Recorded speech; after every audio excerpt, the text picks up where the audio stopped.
Laper. Barusan jajan, tapi masih lapar. Laper. Sari gandum dengan gandum utuh dan krim coklat lezat bikin kenyang lebih lama. Sari gandum, seenak itu, sekenyang itu. Mau mie. Tenang, kan ada mie oven. Pilihan lebih sehat. Produksinya di oven, bukan digoreng. Mie-nya kenyal, rasanya lebih enak. Enak. Mie oven, sehat, enak lagi. Aqua percaya akan kebijaksanaan dan keajaiban alam. Aqua berasal dari 19 gunung terpilih. Sumber airnya disaring alami oleh berlapis-lapis bebatuan pelindung yang kaya kandungan mineral alami. Sehingga Aqua terasa dingin tanpa didinginkan. Jelaskan kalau tak semua air itu Aqua, Aqua 100% murni. Rasa takoyaki yang creamy, asin, manis bertabur katsu bushi. Nikmatnya sungguh meriah. Indomie Ramen Series. Nikmat otentiknya Pangzoku. Yuk, sarapan Energen sereal. Aku yang buat ya, Bu. Aku mau vanila. Aku mau yang coklat. Energen, sereal nomor 1 di Indonesia. Terbuat dari gandum Australia. Bernutrisi dan mengenyangkan. Aqua percaya akan kebijaksanaan dan keajaiban alam. Aqua berasal dari 19 gunung terpilih. Sumber airnya disaring alami oleh berlapis-lapis bebatuan pelindung yang kaya kandungan mineral alami. Sehingga Aqua terasa dingin tanpa didinginkan. Jelaskan kalau tak semua air itu Aqua, Aqua 100% murni. Selamat datang, silakan. Emangnya ada waktu buat sakit kepala? Panadol Extra, cepat redakan sakit kepala dan nyeri yang mengganggu. Panadol Extra, cepat redakan sakit kepala, dapat diminum sebelum makan. Mau mie. Tenang, kan ada mie oven. Pilihan lebih sehat. Produksinya di oven, bukan digoreng. Mie-nya kenyal, rasanya lebih enak. Enak. Mie oven, sehat, enak lagi. Torabika Cappuccino nomor 1 di dunia. Biji kopinya pilihan dengan susu New Zealand. Choco granulnya nyoklat habis, tapi kopinya masih beras. Perfect, balikin mood. Torabika Cappuccino nomor 1 di dunia. Yuk, sarapan Energen sereal. Aku yang buat ya, Bu. Aku mau vanila. Aku mau yang coklat. Energen, sereal nomor 1 di Indonesia. Terbuat dari gandum Australia. Bernutrisi dan mengenyangkan. Aqua percaya akan keajaiban alam. Maka, kami tidak menggunakan galon sekali pakai.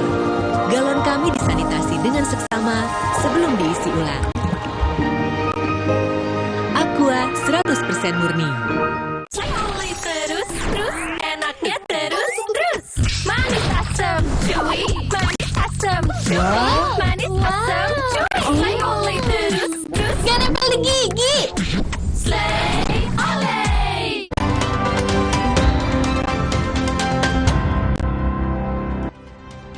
Saudara, usai belasan siswi ikuti tren menyayat lengan, polisi di Situbondo gelar razia dagangan penjual mainan yang mangkal di depan sekolah. Satu persatu barang dagangan penjual mainan ini digeledah petugas. Sasarannya adalah mainan berbentuk benda tajam seperti silet atau jarum. Polisi juga mengimbau pedagang agar tak lagi menjual mainan yang tajam untuk mencegah siswa SD membeli dan menggunakannya untuk hal yang berbahaya. Tentang adanya sayatan di lengan-lengan anak itu kita lakukan antisipasi, kita lakukan himbauan ke pedagang-pedagang mainan di depan sekolahan yang ada di Situbondo. Sasarannya ya utamanya ya pisau, cutter yang kemungkinan benda-benda tajam yang bisa digunakan untuk mode-mode sayatan. Ikuti tren di media sosial, sejumlah siswa di Situbondo, Jawa Timur melukai lengan dengan cara menyayat secara bergantian sesama teman. Dinas Pendidikan meminta orang tua dan guru perketat pengawasan pada anak-anak. Informasi ini sekaligus menutup perjumpaan kita dalam Indonesia Update hari ini. Terima kasih, selamat sore, sampai jumpa.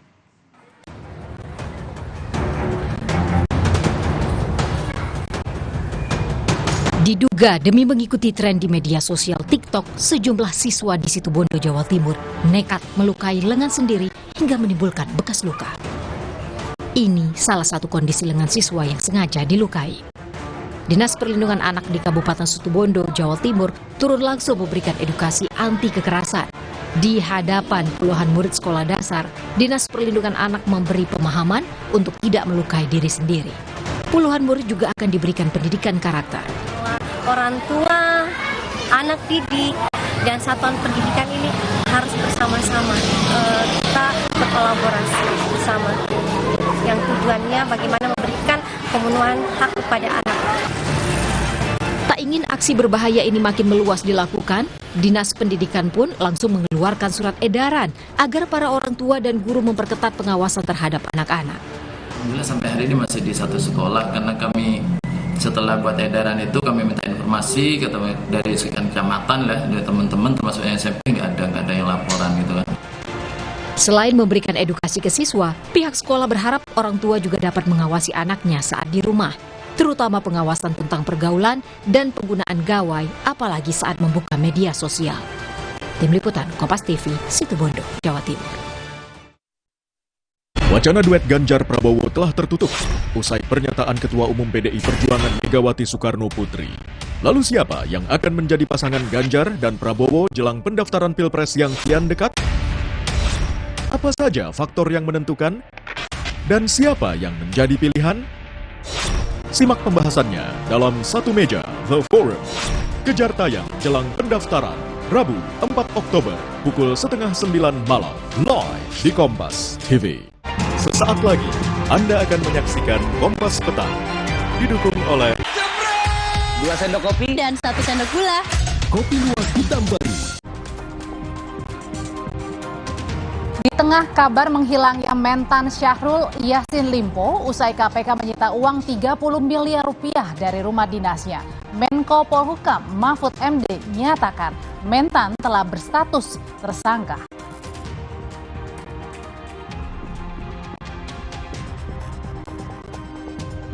Polisi akan memeriksa 8 dokter Rumah Sakit Kartika Husada Bekasi atas dugaan malpraktik operasi amandel yang menyebabkan anak 7 tahun meninggal.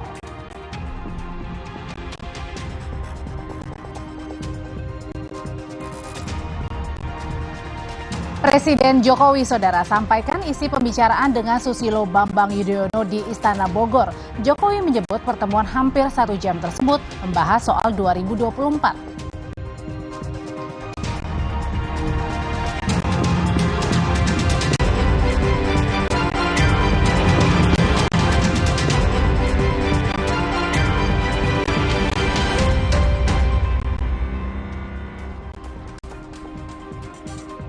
Halo, selamat sore saudara. Anda menyaksikan program berita Kompas Petang bersama saya Rahmat Ibrahim dan Audrey Chandra. Hanya di Kompas TV, independen terpercaya. Informasi pertama sampaikan Audrey, silakan.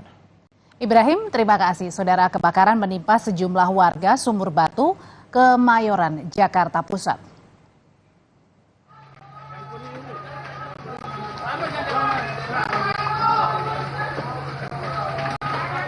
Kebakaran Rabu siang dengan cepat melalap sejumlah warga di Jalan Berlian 3 Kemayoran akibat cuaca yang terik dan berangin di sekitar lokasi. Warga yang panik berupaya menyelamatkan harta benda, sementara petugas pemadam berupaya memadamkan api dari atap rumah sekitar. Kebakaran dapat diatasi setelah 8 mobil pemadam dikerahkan. Tidak ada korban jiwa dalam kejadian dan diduga kebakaran terjadi akibat korsleting listrik.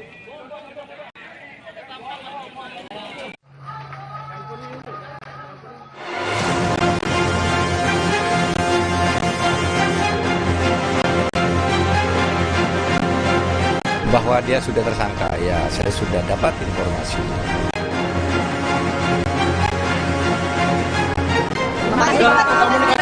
Ya ditunggu nanti, dia memang dari luar belum sampai ke tanah air.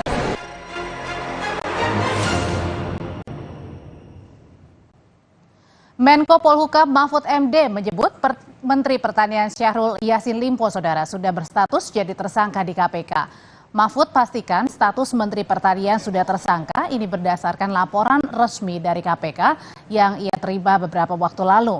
Bahkan ia mengaku sudah tahu status Syahrul sejak masih dalam tahap ekspos atau gelar perkara dugaan korupsi di Kementerian Pertanian. Mahfud MD meyakini KPK punya cara tersendiri untuk menemukan Syahrul Yassin Limpo yang hilang kabar usai KPK menggeledah Kementerian Pertanian dan rumah dinas. Mahfud juga bilang ia tak bisa menduga-duga apakah ketidakjelasan keberadaan Syahrul Yassin Limpo ini berkaitan dengan upaya menghindari proses hukum atau tidak. Bahwa dia sudah tersangka, ya saya sudah dapat informasi. Malah sejak kalau eksposnya itu kan udah lama ditawan tersangkanya, tapi resminya ketersangkaannya itu ya sudah dikeluarkan lah. Menurut saya KPK tahu caranya atau tahu langkah-langkah apa yang harus ditempuh untuk itu. Ya mudah-mudahan segera ketemu, kan orang sekelas menteri tidak mudah juga menghilang gitu ya. Mentan ini ada upaya untuk kabur gitu, untuk tidak enggak. Proses hukum? Belum menduga, karena ini kan baru bisa diduga kalau sudah dinyatakan DPO oleh aparat. Ini kan belum DPO kita. Presiden Joko Widodo angkat bicara soal kabar Menteri Pertanian Syahrul Yassin Limpo yang hilang kontak di luar negeri pasca penggeledahan rumah dinas oleh KPK. Presiden meminta kepada semua pihak untuk menunggu karena mentan Syahrul Yassin Limpo masih berada di luar negeri dan belum sampai ke Indonesia. Ditunggu lah. Oh, beliau kan ke luar, belum sampai ke Indonesia masa. Artinya nggak tahu Pak dengan ini nggak ada Pak ya? Siapa yang kehilangan kontak siapa? Pak Mentannya, Pak Wamentannya mengakui. Bisa Pak kontak. Kontaknya coba dikontak aja kan bisa. Ada yang punya nomor telepon enggak? Nggak ada Pak. Coba dikontak. Ditunggu nanti dia memang dari luar belum sampai ke tanah air.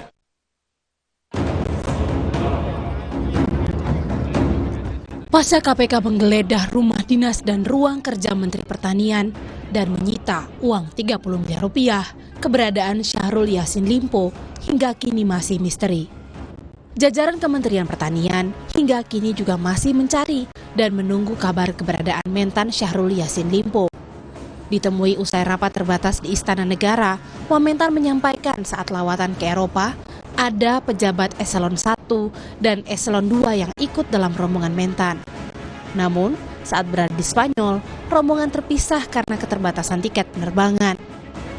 Jika mengacu pada jadwal kedatangan, seharusnya Syahrul Yassin Limpo sudah berada di Indonesia pada 1 Oktober 2023. Hari ini ya kita terus mencari keberadaan Pak Menteri karena memang sampai detik ini kita belum ada kabar mengenai keberadaan Pak Menteri sampai hari ini. Tapi waktu itu pas kembali ke Indonesia memang posisinya nggak bareng sama rombongan atau gimana Pak? Kenapa bisa? Kalau dari Spanyol informasi terakhir yang kami terima itu memang berbarengan dengan beberapa pejabat eselon kami. Eselon 1 ada yang ikut 3 orang, juga ada eselon 2 yang ikut kunjungan kerja Pak Menteri, juga beberapa staf. Kembali ke tanah airnya ini memang masing-masing karena mungkin tiket juga terbatas, akhirnya terpisah. Direktorat Jenderal Imigrasi Kemenkumham menjelaskan, sampai saat ini belum ada catatan masuk atas nama Menteri Pertanian Syahrul Yassin Limpo ke Indonesia. Dirjen Imigrasi Silmi Karim bilang, Syahrul Yassin Limpo bertolak ke Roma, Italia pada 24 September 2023 menggunakan paspor diplomatik. Kendati keberadaan mentan saat ini menjadi penting untuk mengungkap pusaran dugaan korupsi di Kementerian Pertanian, Dirjen Imigrasi mengaku belum mendapatkan perintah cegah dan tangkal dari KPK untuk Syahrul Yassin Limpo. Indonesia 24 September ya, menuju Roma dengan 22 delegasi. Ya. Kemudian menggunakan Qatar Airways. Ya. Kemudian dengan detail itinerary yang saya rasa Kementerian Pertanian ini tugas kedinasan ya karena menggunakan paspor diplomatik. Ya, terus kemudian Yang saya bisa pastikan sampai hari ini belum ada di Indonesia. Tidak ada permintaan cegah tangkal kepada Pak Mentan. Menteri Pertanian Syahrul Yassin Limpo diketahui berangkat dari Indonesia menuju Roma pada 24 September 2023 untuk menghadiri Forum Organisasi Pangan dan Pertanian Dunia. Selang beberapa hari, saat Mentan masih berada di Eropa, KPK menggeledah rumah dinas Mentan dan ruang kerja di kantor Kementerian Pertanian. Hasilnya, KPK menyita uang senilai 30 miliar rupiah serta dokumen yang berkaitan dengan dugaan suap dan pemerasan di Kementan. 1 Oktober 2023, berdasarkan jadwal penerbangan, seharusnya Mentan sudah berada di Indonesia. Namun, ia dan rombongan terpisah dan hingga kini keberadaannya belum diketahui.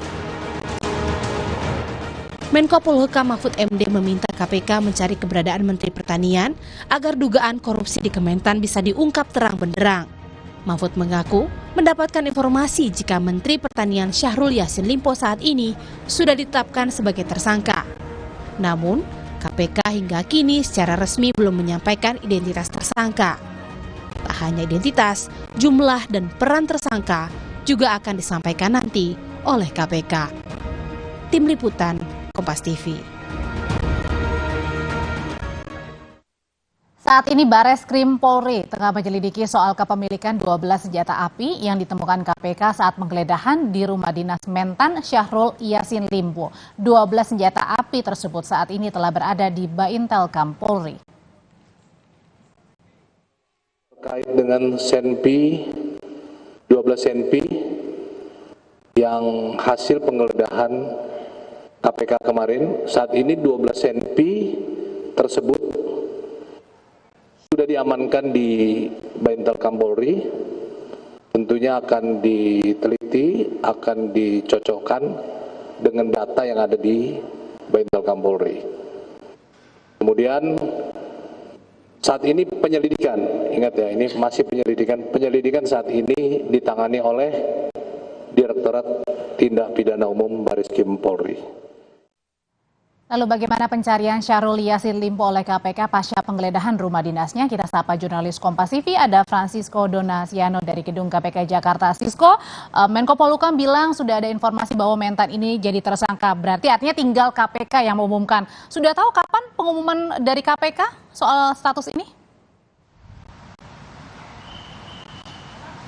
Baik, selamat petang Audrey dan juga saudara, inilah yang memang masih kami tunggu, yaitu awak media terkait masalah publikasi penetapan dari tersangka terkait Menteri Pertanian tersebut. Karena biasanya ketika kami ataupun juga KPK kemudian mengumumkan, mempublikasikan penetapan tersangka ini akan diikuti juga oleh penahanan. Sehingga memang kami nantikan bagaimana publikasi dari pihak KPK sendiri, karena hal itu yang merupakan kebiasaan yang biasa dilakukan di ruangan konferensi pers di KPK yang biasa dilakukan.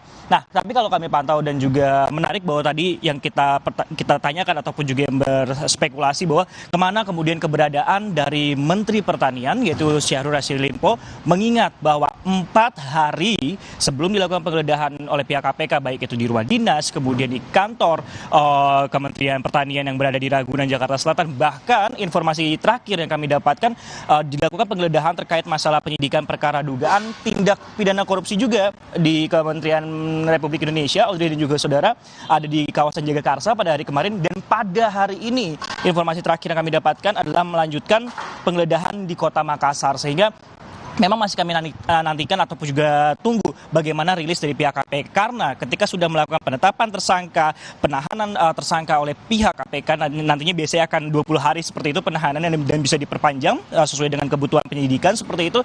Nanti akan juga dijelaskan siapa-siapa saja pihak yang terlibat dan juga alur konstruksi perkara dan jumlah kemudian kerugian negara yang dihasilkan akibat dugaan tindak pidana korupsi ini, Audrey dan juga saudara. Namun memang dari pihak KPK ini menjelaskan setidaknya ada dugaan 3 klaster yang kemudian diselidiki ataupun juga sedang diperiksa oleh pihak KPK, mulai dari pemerasan dalam jabatan, kemudian penerimaan gratifikasi dan tindak pidana pencucian uang. memang saat ini memang informasi yang kami dapatkan belum ada keterangan resmi ataupun juga masih kami gali informasi apakah nantinya KPK akan mengeluarkan daftar pencarian orang untuk mencari Syahrul Yassin Limpo, sehingga memang masih kami nantikan komunikasi antara kami dengan awak media dengan pihak KPK, kita gali seperti itu informasinya. Namun memang hingga saat ini KPK masih menunggu kemudian kedatangan atau secara terbuka itu secara sukarela kedatangan dari Menteri Pertanian Syahrul Yassin Limpo hadir di gedung Merah Putih KPK ini, karena memang penggeledahan kalau kita lihat sudah dilakukan. Bahkan kalau tadi menyebut bahwa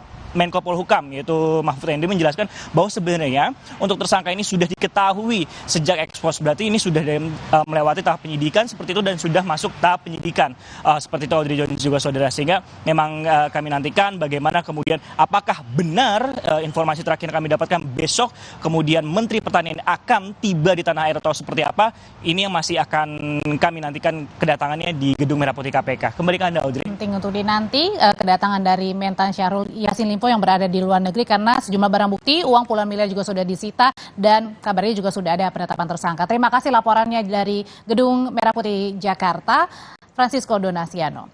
Setelah ini kami kembali dengan informasi dari polisi yang akan memeriksa 8 dokter Rumah Sakit Kartika Husada Bekasi atas dugaan malapraktik operasi amandel yang menyebabkan anak berusia 7 tahun meninggal. Presiden Jokowi sampaikan isi pembicaraan dengan Susilo Bambang Yudhoyono di Istana Bogor. Jokowi menyebut pertemuan hampir 1 jam membahas soal 2024.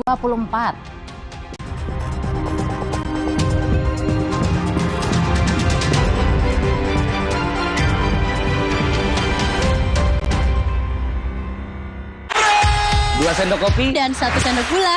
Kopi luwak hitam baru. Luwak hitam baru 21. 21. 2 sendok kopi dan 1 sendok gula. Bubuk kopi lebih kental. 21. Cocok banget. Cocok kopinya, cocok manisnya. 21. Yang manisan mantap. Diberikan bola ke depan kawan. Manisan mantap. Kopi luwak hitam baru. Tabungan BTN Bisnis menawarkan solusi perbankan tanpa batas untuk pertumbuhan bisnismu kini dan nanti. BTN Bisnis, dukungan lengkap untuk bisnis tumbuh besar. Buka tabungan BTN Bisnis sekarang. Aku pikir semua air mineral itu sama. Le mineral itu beda. Le mineral memang berbeda. Setiap tetesnya mengandung mineral esensial seimbang yang penting untuk tubuh dan juga membuat rasa airnya lebih segar. Segernya. Le mineral. Selamat datang, silakan. Hah? Emangnya ada waktu buat sakit kepala? Panadol Extra, cepat redakan sakit kepala dan nyeri yang mengganggu. Panadol Extra, cepat redakan sakit kepala, dapat diminum sebelum makan. Dunia terus berputar. Begitu banyak hal yang berakhir, namun banyak juga yang kembali dalam bentuk baru, memberi harapan baru. Seperti botol plastikmu yang dapat menjadi barang baru lagi melalui gerakan ekonomi sirkular nasional Le Mineral. Kini, plastik tidak lagi menjadi sampah, namun terus berputar dengan dipilah dan didaur ulang menjadi baru. Semua bisa mengambil peran penting dalam perputaran itu dari hulu ke hilir. Mulai dari kamu yang memilah sampah dari rumah, pemulung yang mengumpulkannya, hingga pekerja pabrik yang mendaur ulang. Bersama gerakan ekonomi sirkular nasional Le Mineral, mari jadikan botol plastikmu jadi baru lagi.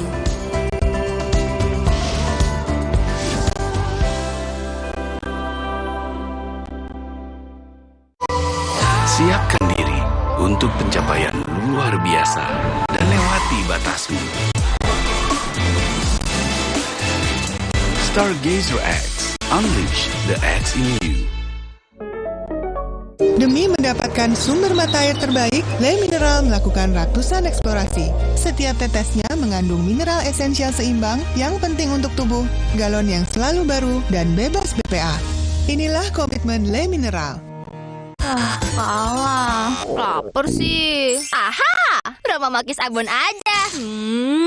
Ekstra abon, ekstra abon, ekstra energi. Brahma Makis, banyak rasa, siap asik lagi. Sekarang isi 3 lebih banyak. Le Mineral beda banget, lebih smooth, lebih segar. Le Mineral memang berbeda. Setiap tetesnya mengandung mineral esensial seimbang yang penting untuk tubuh dan juga membuat rasa airnya lebih segar. Dan lebih enteng. Le Mineral. Cocok kopinya, cocok manisnya. Kopi luwak hitam baru.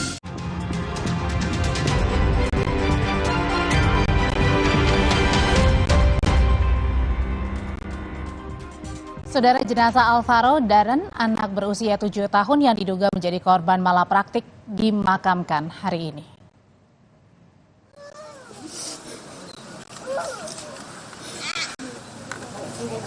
Duka mendalam begitu sangat terasa di hati orang tua dan keluarga saat menghadiri prosesi pemakaman anak yang meninggal usai operasi amandel di Rumah Sakit Kartika Husada Jati Asih, Kota Bekasi, Jawa Barat. Korban dimakamkan di tempat pemakaman umum Pedurenan, Kota Bekasi. Sebelumnya korban didiagnosis mati batang otak usai menjalani operasi amandel di Rumah Sakit Kartika Husada.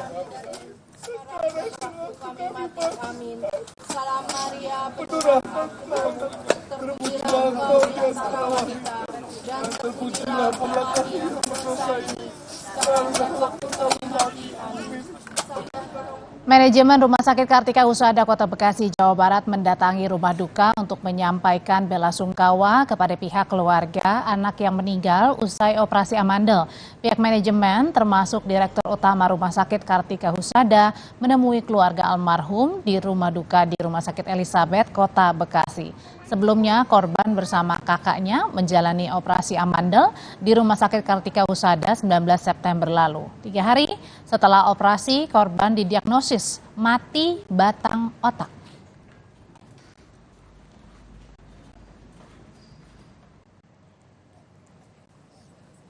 Polisi pastikan telah menerima laporan keluarga Alvaro terkait 8 dokter dan rumah sakit Kartika Husada Bekasi atas dugaan kasus malapraktik.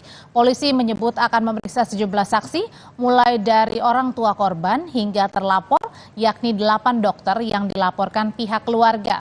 Polisi juga akan berkoordinasi dengan sejumlah lembaga kedokteran seperti ID hingga Dinas Kesehatan Kota Bekasi untuk menyelidiki kasus dugaan malapraktik anak berusia 7 tahun yang mengalami batang otak pasca operasi amandel. Tim penyelidik akan berkoordinasi awal dengan 2 lembaga profesi kedokteran, baik itu KKI, Konsil Kedokteran Indonesia, maupun ID, Ikatan Dokter Indonesia, termasuk kami akan berkoordinasi dengan Dinas Kesehatan Kota Bekasi terkait dengan upaya penyelidikan yang akan kami lakukan terhadap dugaan tindak pidana yang terjadi. Pada hari Kamis besok, kami telah mengundang klarifikasi terhadap pelapor, dalam hal ini adalah kuasa hukum dari keluarga korban, juga 3 orang saksi lainnya, termasuk bapak dan ibu korban. Sudah 8 orang terlapor dalam laporan polisi dari dugaan tindak pidana terjadi yang dilaporkan oleh kuasa hukum dari keluarga korban. Seperti itu. Jadi rangkaian upaya penyelidikan yang kita lakukan itu kita akan mengundang klarifikasi semua pihak.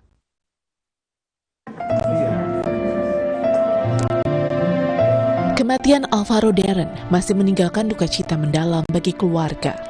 Keluarga menilai ada kejanggalan dan dugaan kesalahan prosedur yang dilakukan pihak rumah sakit saat menangani operasi amandel korban. Alvaro Darren tak sadarkan diri usai menjalani operasi amandel hingga didiagnosa mengalami mati batang otak.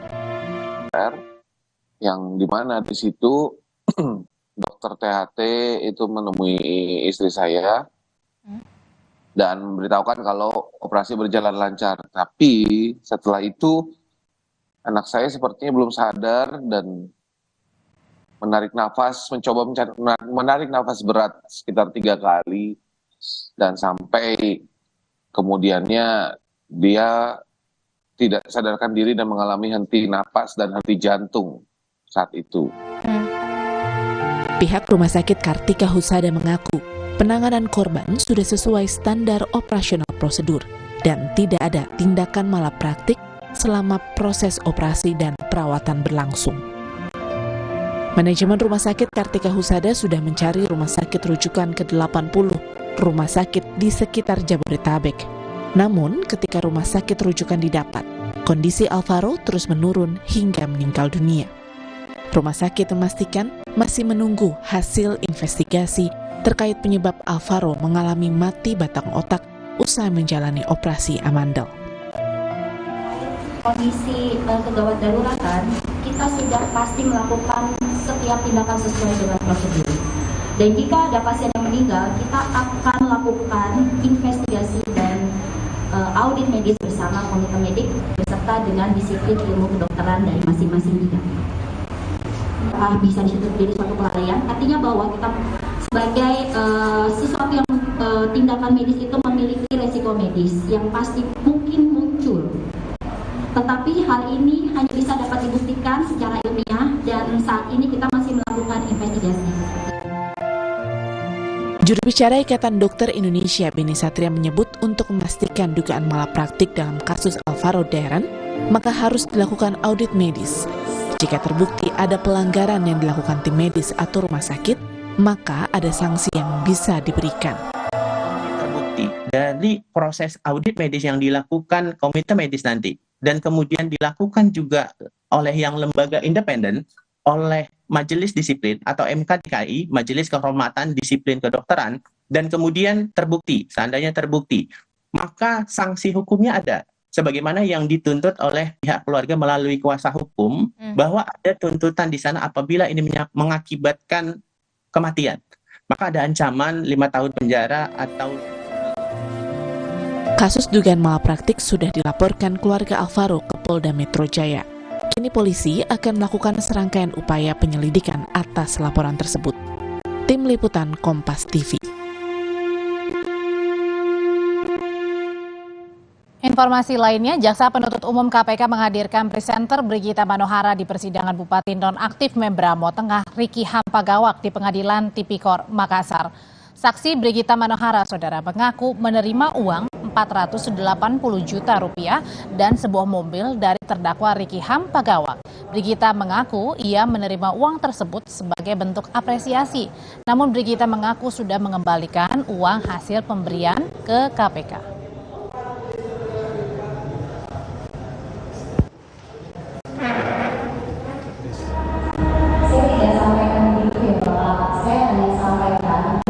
Apresiasi profesi saya. Apresiasi itu kan bisa karena Bapak kagum dengan saya, bisa karena Bapak mengobrol dengan saya. Itu adalah bentuk apresiasi. Dan di situ memang saya tidak sampaikan, sekali lagi saya tidak sampaikan bahwa saya bekerja secara spesifik dengan program dengan Kabupaten Mamberamo Tengah. Tapi pernah saya kembalikan uangnya supaya tidak terpanjang urusan saya. Karena sekali lagi saya tidak tahu menanggung tentang uang yang diberikan Bapak Bupati kepada saya. Kita akan kembali lagi, saudara, menyoroti soal dugaan malapraktik anak berusia 7 tahun yang meninggal 3 hari setelah operasi amandel. Lebih lengkapnya sore ini kita sudah bergabung dengan juru bicara Kementerian Kesehatan, Siti Nadia Tarmizi. Bu Nadia, sore. Sore Mbak Audrey, salam sehat. Ya, salam sehat Bu Nadia. Jadi ini pihak keluarga kan sudah bilang kalau Alvaro ini mengalami sesak nafas pasca operasi amandel hingga akhirnya tidak sadarkan diri, didiagnosis mati batang otak. Apa yang dilihat dari kasus ini Bu Nadia? Ya, tentunya pertama kita cukup prihatin ya dengan kondisi ini ya tentunya. Dan kita berharap bisa kemudian mendapatkan penjelasan dari tentunya rumah sakit ya sebagai mungkin tindakan-tindakan yang kemudian bisa menjelaskan kondisi tersebut. Ini yang pertama tentunya.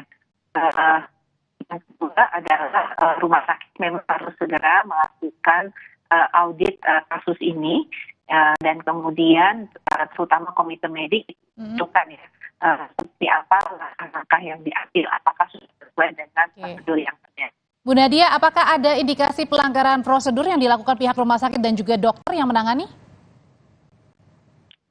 Ya, kalau kita lihat saat ini kan kemarin kita tahu juga rumah sakit melakukan jumpa tes ya untuk memberikan keterangan terkait hal ini dan dikatakan bahwa memang sudah selesai prosedur. Tapi memang kalau kemudian pihak keluarga masih belum puas terhadap penjelasan, tentunya rumah sakit harus mampu melakukan mediasi untuk menjelaskan kondisi tersebut. Karena apakah terjadi misalnya kelalaian, apakah kemudian kelalaian itu sengaja ataupun kelalaian itu tidak disengaja, atau bahkan kemudian terjadi malpraktek, ini yang memang harus di audit ya kejadiannya, dan kemudian kalau memang diperlukan bisa mendapatkan masukan dari para ahli, baik itu terutama dari organisasi profesi yang terkait dengan tindakan-tindakan yang medis yang diambil oleh tenaga medis atau tenaga kesehatan.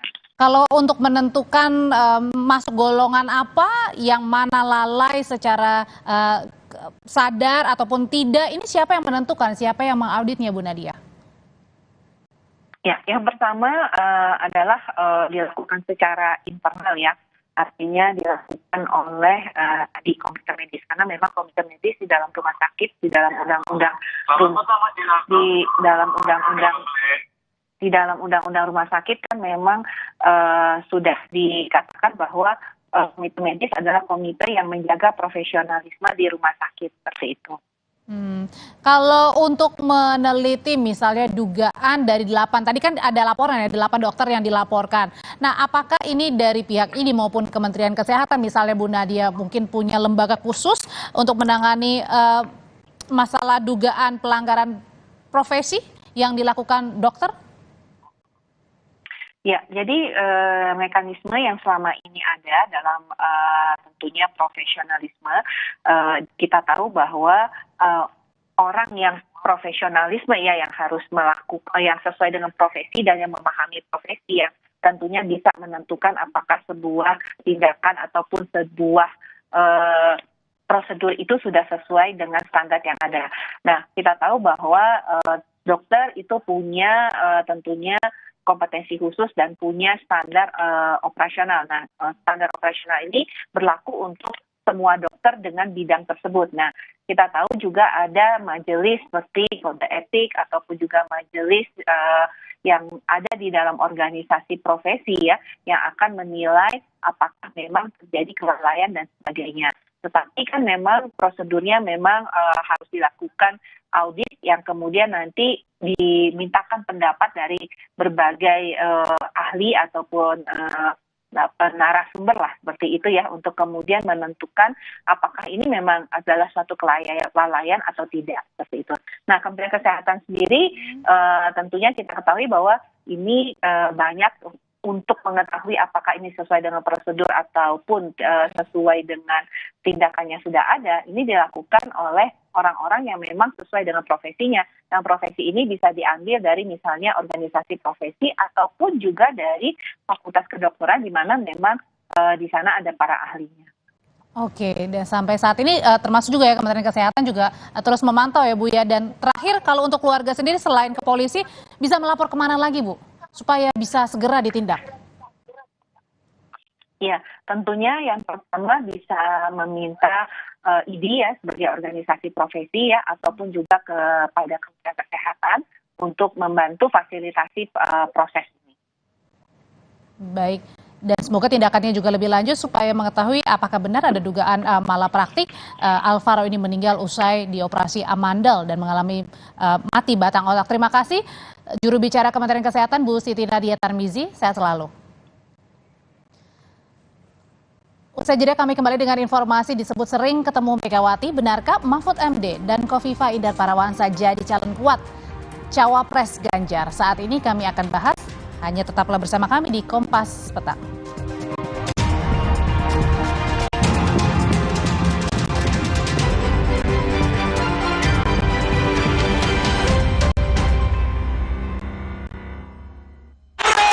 Dua sendok kopi dan 1 sendok gula.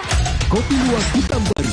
Demi mendapatkan sumber mata air terbaik, Le Mineral melakukan ratusan eksplorasi. Setiap tetesnya mengandung mineral esensial seimbang yang penting untuk tubuh, galon yang selalu baru, dan bebas BPA. Inilah komitmen Le Mineral. Luwak hitam baru 21. 21. 2 sendok kopi Dan 1 sendok gula. Bubuk kopi lebih kental. 21. Cocok banget. Cocok kopinya, cocok manisnya. 21. Yang manisan mantap. Diberikan bola ke depan kawan. Manisan mantap. Kopi luwak hitam baru. Demi mendapatkan sumber mata air terbaik, Le Mineral melakukan ratusan eksplorasi. Setiap tetesnya mengandung mineral esensial seimbang yang penting untuk tubuh, galon yang selalu baru, dan bebas BPA. Inilah komitmen Le Mineral. Tabungan BTN Bisnis menawarkan solusi perbankan tanpa batas untuk pertumbuhan bisnismu kini dan nanti. BTN Bisnis, dukungan lengkap untuk bisnis tumbuh besar. Buka tabungan BTN Bisnis sekarang. Aku pikir semua air mineral itu sama. Le Mineral itu beda. Le Mineral memang berbeda. Setiap tetesnya mengandung mineral esensial seimbang yang penting untuk tubuh dan juga membuat rasa airnya lebih segar. Segernya. Le Mineral. Yuk, sarapan Energen sereal. Aku yang buat ya, Bu. Aku mau vanila. Aku mau yang coklat. Energen, sereal nomor 1 di Indonesia. Terbuat dari gandum Australia. Bernutrisi dan mengenyangkan. Kenyang. Dunia terus berputar. Begitu banyak hal yang berakhir, namun banyak juga yang kembali dalam bentuk baru, memberi harapan baru. Seperti botol plastikmu yang dapat menjadi barang baru lagi melalui gerakan ekonomi sirkular nasional Le Mineral. Kini, plastik tidak lagi menjadi sampah, namun terus berputar dengan dipilah dan didaur ulang menjadi baru. Semua bisa mengambil peran penting dalam perputaran itu dari hulu ke hilir. Mulai dari kamu yang memilah sampah dari rumah, pemulung yang mengumpulkannya, hingga pekerja pabrik yang mendaur ulang. Bersama gerakan ekonomi sirkular nasional Le Mineral, mari jadikan botol plastikmu jadi baru lagi.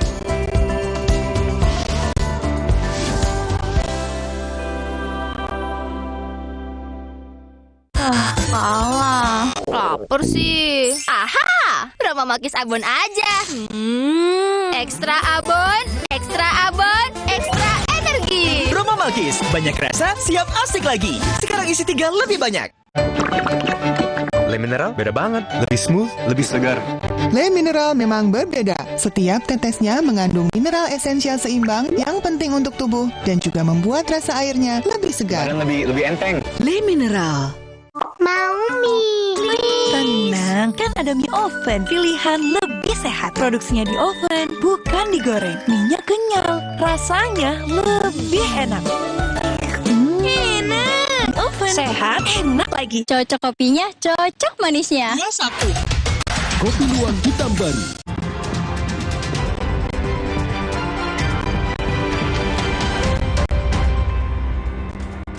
Saudara Sekjen PDI Perjuangan Hasto Kristianto membenarkan adanya pertemuan antara Megawati Soekarno Putri dan Khofifah Indar Parawansa. Hasto menyebut Megawati dan Khofifah sering bertemu di antaranya saat pertemuan kepala desa di Gelora Bung Karno Maret lalu dan hingga penanaman mangrove di Surabaya bulan Juli. Meski demikian, Hasto tidak menjelaskan pertemuan Megawati dan Khofifah juga membahas soal bacawa pres pendamping Ganjar Pranowo.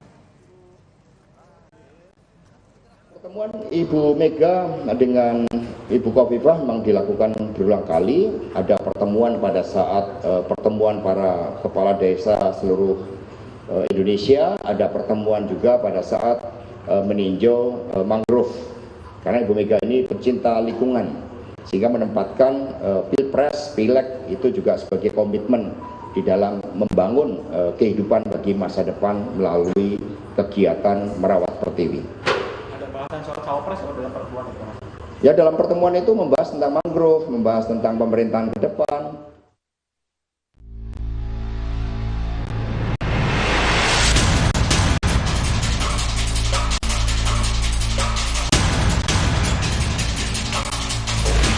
Teka-teki siapa cawapres pendamping Ganjar Pranowo mulai mengerucut ke dua nama, Menko Polhukam Mahfud MD dan Gubernur Jawa Timur Khofifah Indar Parawansa. Sekjen PDIP Hasto Kristianto menyebutkan, siapa cawapres Ganjar tidak jauh berbeda dengan nama-nama yang beredar selama ini. Nanti tunggu, nama-nama tidak jauh dari yang beredar, tetapi secara empiris 2019 tiba-tiba juga bisa muncul nama yang baru. Tetapi dari apa yang didialogkan oleh Ibu Megawati Soekarno Putri bersama dengan para ketua umum, bersama dengan Bapak Presiden Jokowi yang sangat intens, itu sudah mengerucut. Hasto juga menyebut Megawati beberapa kali bertemu dengan Hovifah di berbagai kesempatan. Sementara Mahfud MD mengaku telah bertemu Megawati. Namun Mahfud menyebut tak ada pembicaraan soal cawapres.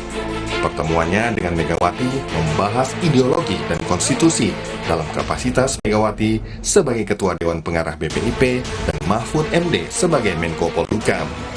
Bahas bermacam-macam karena saya kan beliau kepala pengarah BPIP, saya Menko Polhukam, itu udah kaitannya ideologi dan konstitusi. Kalau bicara dengan Bu Mega ya urusan ideologi, konstitusi gitu aja.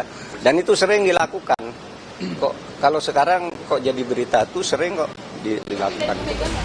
Nama Mahfud dan Hovifah juga sempat disebut Ketua DPP PDIP Puan Maharani usai memberi pengarahan di Rakernas PDIP. PDIP mempertimbangkan Mahfud MD dan Hovifah sebagai cawapres Ganjar Pranowo karena keduanya dinilai punya ceruk suara di Jawa Timur. Soal kapan nama bacawa pres Ganjar akan diumumkan, PDIP meminta semua pihak menunggu momentum hingga pendaftaran ke KPU nanti. Tim Liputan, Kompas TV.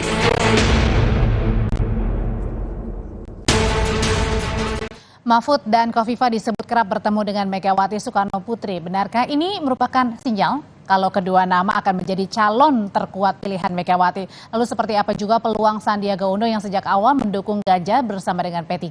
Untuk mengulasnya sore ini sudah bersama kami di Kompas Petang Direktur Eksekutif Carta Politika Indonesia, Mas Yunarto Wijaya.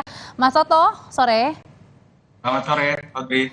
Mas Soto, jadi kalau melihat intensitas pertemuan dengan Bu Mega nih, Pak Mahfud dan Bu Khofifah ini bisa dibilang dua kandidat calon paling kuat?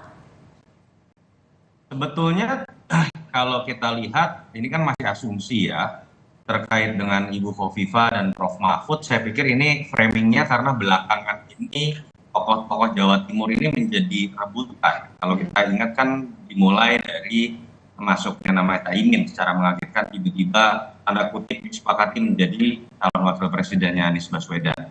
Lalu kemudian muncul sebenarnya terlebih dahulu Ibu Khofifah itu bukan di Mas Ganjar, tapi di Pak Prabowo. Dan dulu Pak Prabowo memang terlihat sekali dalam awal-awal menyatakan diri ingin maju itu Ibu Khofifah namanya sering muncul.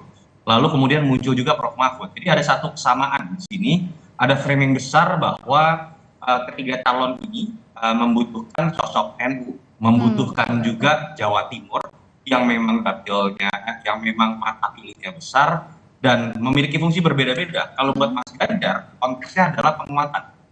Kalau untuk Pak Prabowo dan Mas Anies, konteksnya adalah untuk menutupi basis yang dianggap lemah, yang selama ini kalau di survei-survei Mas Ganjar yang lebih kuat di situ ya. Jadi saya sih melihat memang masih dalam framing ini, tetapi apakah betul misalnya berarti sudah memutuskan dua nama? Saya pikir analisisnya masih bisa menggunakan beberapa kacamata. Misal ada yang mengatakan ketika semuanya berebut Jawa Timur, sementara Mas Ganjar misalnya sudah cukup ke Jawa Timur karena memang dia mewakili etnis Jawa juga, misalnya Gubernur Jawa Tengah yang sebelah dengan Jawa Timur, PDI Perjuangan juga partai pemenang. Kenapa kemudian tidak berbicara Jawa Barat? Itu kan muncul juga nama Ridwan Kamil. Atau kenapa tidak muncul misalnya nama Sandiaga Uno yang bisa melengkapi kekurangan misalnya Mas Ganjar di Sumatera dan Sulawesi. Jadi dalam konteks hitung-hitungan elektoral pun menurut saya masih banyak kemungkinan yang lain ya. Tetapi memang ketika berbicara Prof. Mahfud, dalam konteks ketika kita membaca pertemuan-pertemuan yang ada, Prof. Mahfud mengaku ada pertemuan yang kita sempat Mas Ganjar 3 minggu lalu kalau saya tidak salah di posting di IG-nya bertemu dengan Prof. Mahfud. Prof. Mahfud juga sudah mengakui gitu kan. Di sisi lain sebenarnya Mas Soto, kalau Bu Mega ini lebih kepada kekuatan sosok figurnya atau yang penting bisa mendulang suara Jawa Timurnya? Ya, kalau Ibu Mega kita tahu dari karakter para berpolitiknya cenderung mungkin akan melihat faktor survei bukan menjadi satu-satunya faktor atau faktor utama. Berbeda ya dengan sebagian pengambil keputusan yang lain, faktor penentu kemenangan secara elektoral membaca survei itu menjadi satu-satunya faktor. Bu Mega kita tahu ada prinsip-prinsip yang katakanlah keras kepala secara politik bisa diambil ya, walaupun bukan pilihan terbaik ketika dibaca di survei. Variabel-variabel terkait dengan prinsip misalnya mengenai keberagaman, lalu tidak pernah punya masalah dengan keyakinan yang dimiliki oleh PDI Perjuangan, itu menurut saya juga menjadi variabel tersendiri. Jadi kalau saya, tapi saya meyakini juga Ibu Mega sebagai seorang politisi menyadari ini pertarungan yang ketat, sehingga kemudian variabel mengenai pelengkap secara elektoral juga pasti dihitung. Dan memang kedua nama ini, Ibu Khofifah dan Prof. Mahfud, bisa menjadi variabel pelengkap juga. Bukan pelengkap ya, penguat daerah yang sudah dikuasai oleh Mas Ganjar. Kalau misalnya memang keduanya ini benar-benar menjadi dua kandidat yang terkuat, kan kedua-duanya tadi ya NU Jawa Timur, tapi kemudian juga bukan kader partai. Saya nggak katakan terkuat, Audrey. Itu kalimatnya Audrey. Iya. Saya malah bantah. Kalau misalnya maksudnya. Analisisnya elektoral, sebetulnya Ridwan Kamil itu tidak kalah dalam analisis dengan Prof. Mahfud. Prof. Mahfud bisa menguatkan Jawa Timur, tapi Ridwan Kamil bisa kemudian menutupi kelemahan di Jawa Barat. Sandiaga Uno juga bisa menutupi kelemahan di Sumatera dan Sulawesi dan bisa mengambil basis suara Pak Prabowo. Saya malah menduga Ibu Khofifah kalau kita lihat dalam pembicaraan politik malah lebih mungkin dalam konteks kedekatan itu lebih banyak berkomunikasi dengan Pak Prabowo. Jadi khusus mengenai Prof. Mahfud, ya kita meyakini kalau kita baca dari analisis survei termasuk pemberitaan salah satu calon terkuat. Tapi untuk Ibu Khofifah saya malah jarang sekali ya membaca. Tapi apakah jadi antara PDI Perjuangan dan Ibu Khofifah. Kedua nama ini bisa menjadi game changer untuk bisa bertarung dengan Pak Prabowo? Sebenarnya jawaban saya tadi sudah tergambarkan. Tinggal tergantung Pak Prabowo wakilnya siapa, Audrey. Oke. Pertanyaan Audrey tidak bisa terjawab. Kalau misalnya Pak Prabowo menggandeng misalnya Mas Gibran, memang Mas Ganjar membutuhkan kekuatan yang bisa menguatkan kembali Jawa Tengah, basis NU, dan misalnya kekuatan di Jawa Timur. Karena Mas Gibran cenderung punya basis suara yang tidak terlalu jauh berbeda dengan Mas Ganjar. Tapi kan isu yang terakhir malah Pak Prabowo juga menguatkan Mbak Khofifah. Kalau Mbak Khofifah yang diambil ya pilihannya bisa kemudian bertarung dari sisi sesama segmen NU dan Jawa Timur dengan adanya Prof. Mahfud. Tapi bisa juga berbicara mengenai lebih baik tidak usah bertarung di Jawa Timur ketika semuanya berebut Jawa Timur, tapi nanti Jawa Barat terlupakan. Nama Ridwan Kamil bisa menguat juga di situ. Jadi ini masih akan bergantung. Makanya kenapa saya meyakini dalam waktu dekat kita belum akan melihat pengumuman dari Mas Ganjar ataupun Pak Prabowo. Keduanya menurut saya sedang saling mengintip karena siapa yang membuka kartu as terlebih dahulu itu akan menentukan proses pengambilan keputusan terkait cawapres. Dan balik lagi berarti artinya besar kemungkinan, ada dugaan kemungkinan kalau saling intip-mengintip ini di last minute ya bisa mungkin dua-duanya menggunakan hal itu gitu, Mas Toto. Ya kalau tidak ada yang membuka kartu as terlebih dahulu, saling mengintip kan pada akhirnya waktu yang akan digunakan adalah waktu pendaftaran 19 sampai 26 Oktober begitu kan. Tetapi saya pikir kan sekarang kita dalam era yang lebih transparan ya. Pertemuan-pertemuan politik yang tertutup sekali itu kan makin sulit untuk dilakukan. Jadi saya pikir kita makin bisa melihat arahnya akan seperti apa. Terkaan saya kalau dari dua nama yang disebutkan tadi, peluang kepada Prof. Mahfud lebih besar dibandingkan dengan Ibu Khofifah. Kalau mau menerka sedikit tentang Pak Prabowo, saya pikir kubu Pak Prabowo masih menunggu hasil keputusan MK yang mungkin dalam beberapa hari ke depan akan keluar. Saya menduganya masih mencoba ingin mengambil Gibran, karena strategi Pak Prabowo itu jelas kok, ingin melekatkan dirinya kepada Pak Jokowi. Pilihan kedua menurut saya malah lebih punya peluang Mbak Khofifah dibandingkan Mas Erick Thohir, karena sepertinya ada trauma dari Pak Prabowo kalah 2 kali dengan Pak Jokowi karena salah berhitung tentang Jawa Timur. Mas Yunarto Wijaya, terima kasih untuk ulasannya pada sore hari ini. Sehat selalu Mas Toto, kita ketemu lagi di lain kesempatan. Tetaplah bersama kami di Kompas Petang karena usai jeda Rahmat Ibrahim akan kembali dengan informasi lainnya di Kompas Petang. Ibrahim. Baik, terima kasih Audrey. Sebelum jeda, ada informasi saudara Ketua DPP Partai Demokrasi Indonesia Perjuangan Puan Maharani bertemu dengan Wakil Presiden ke-10 dan ke-12 Republik Indonesia yang juga politisi senior Golkar Yusuf Kala. Pertemuan Puan dan JK berlangsung di rumah JK Jalan Brawijaya, Kebayoran Baru, Jakarta Selatan. Dalam pertemuan, JK Puan membahas isu terkini politik 2024. Namun, keduanya enggan berkomentar soal pertemuan ini membuka kemungkinan koalisi antara Partai Golkar dengan PDI Perjuangan. Tadi saya bilang, marilah kita semua mempunyai tujuan yang sama untuk kemajuan bangsa ini. Kita melihat keadaan kita di dunia ini tidak terlalu bagus lah ya. Jadi kalau kita perkeruh keadaan, makin tidak bagus negeri ini, negeri kita semua. Jadi kita harus bersatu, walaupun kita berbeda pilihan, tapi tetap bersatu dalam tujuan dan cara. Jangan memperkeruh politik ini. Koalisinya Pak Ganjar dengan Mbak Puan sudah bertemu dengan Pak Luhut dan sekarang bertemu dengan Pak JK sebagai senior Partai Golkar. Apakah tandanya Partai Golkar akan bergabung koalisi ditambah baju Pak tidak Puan matanya melihat? Itu tanda-tanda mungkin ya. Itu tanyanya ke Mas Erlangga, ketua umumnya, bukan saya yang harus menjawab. Itu.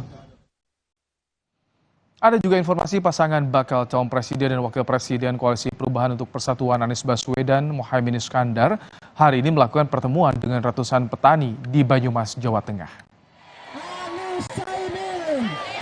Pasangan Amin menilai saat ini harga pupuk mahal dan sulit didapat oleh petani. Di hadapan para petani, keduanya berjanji akan memurahkan harga pupuk serta memudahkan petani mendapatkan pupuk. Selain persoalan pupuk, pasangan Amin berjanji meringankan harga sembako yang mahal. Imin, Pak Gus Imin, silakan. Ibu, silakan. Iya, balik. Usai jeda saudara, di tengah kabar menghilangnya mentan Syahrul Yassin Limpo, usai KPK menyita uang 30 miliar rupiah dari rumah dinasnya, Menko Polhukam Mahfud MD menyatakan mentan telah berstatus tersangka. Perbincangannya sesaat lagi.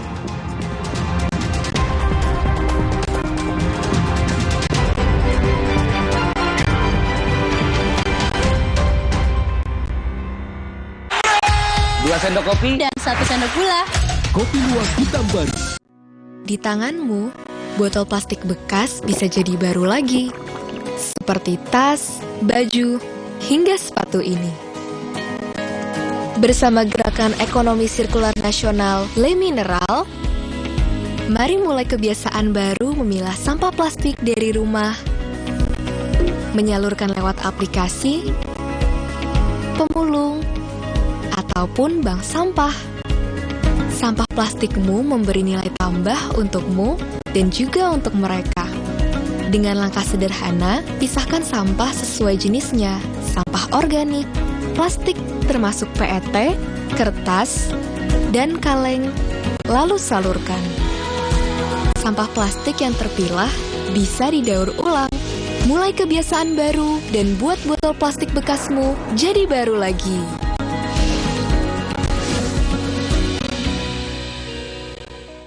Prenagen kaya akan protein, omega 3, dan kalsium. Penting untuk pembentukan organ tubuh bayi. Minum selama hamil 9 bulan. Prenagen.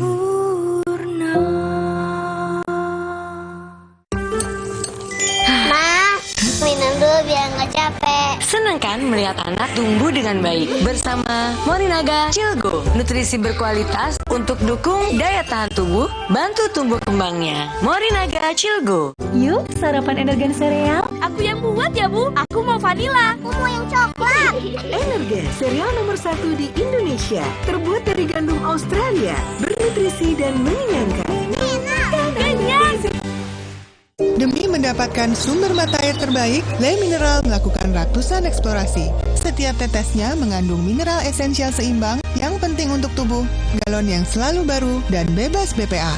Inilah komitmen Le Mineral. Alah, lapar sih. Aha, Roma Makis Abon aja. Ekstra abon, ekstra abon, ekstra energi. Roma Makis, banyak rasa, siap asik lagi. Sekarang isi 3 lebih banyak. Aku pikir semua air mineral itu sama. Le Mineral itu beda. Le Mineral memang berbeda. Setiap tetesnya mengandung mineral esensial seimbang yang penting untuk tubuh dan juga membuat rasa airnya lebih segar. Segernya. Le Mineral. Kehujanan ya? Sini ibu bantu keringkan. Kakak demam. Bodrexin demam sirup dengan paracetamol. efektif turunkan panas demam. Ibu tak perlu khawatir lagi. Butrexin tersedia dalam bentuk sirup dan tablet kunyah. Demi mendapatkan sumber mata air terbaik, Le Mineral melakukan ratusan eksplorasi. Setiap tetesnya mengandung mineral esensial seimbang yang penting untuk tubuh, galon yang selalu baru, dan bebas BPA. Inilah komitmen Le Mineral. Luwak hitam baru 21. 1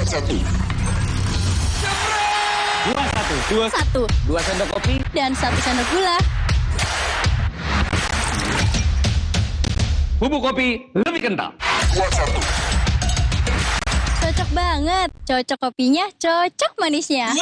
Yang manisan mantap. Diberikan bola ke depan kawan. Manisan mantap. Kopi luwak hitam baru. Cocok kopinya, cocok manisnya. Kopi luwak hitam baru.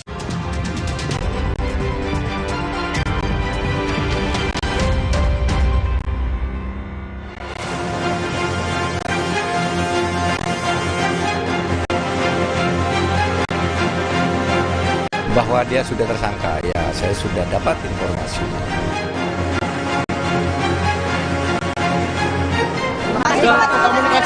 Ya ditunggu nanti, dia memang dari luar belum sampai ke tanah air.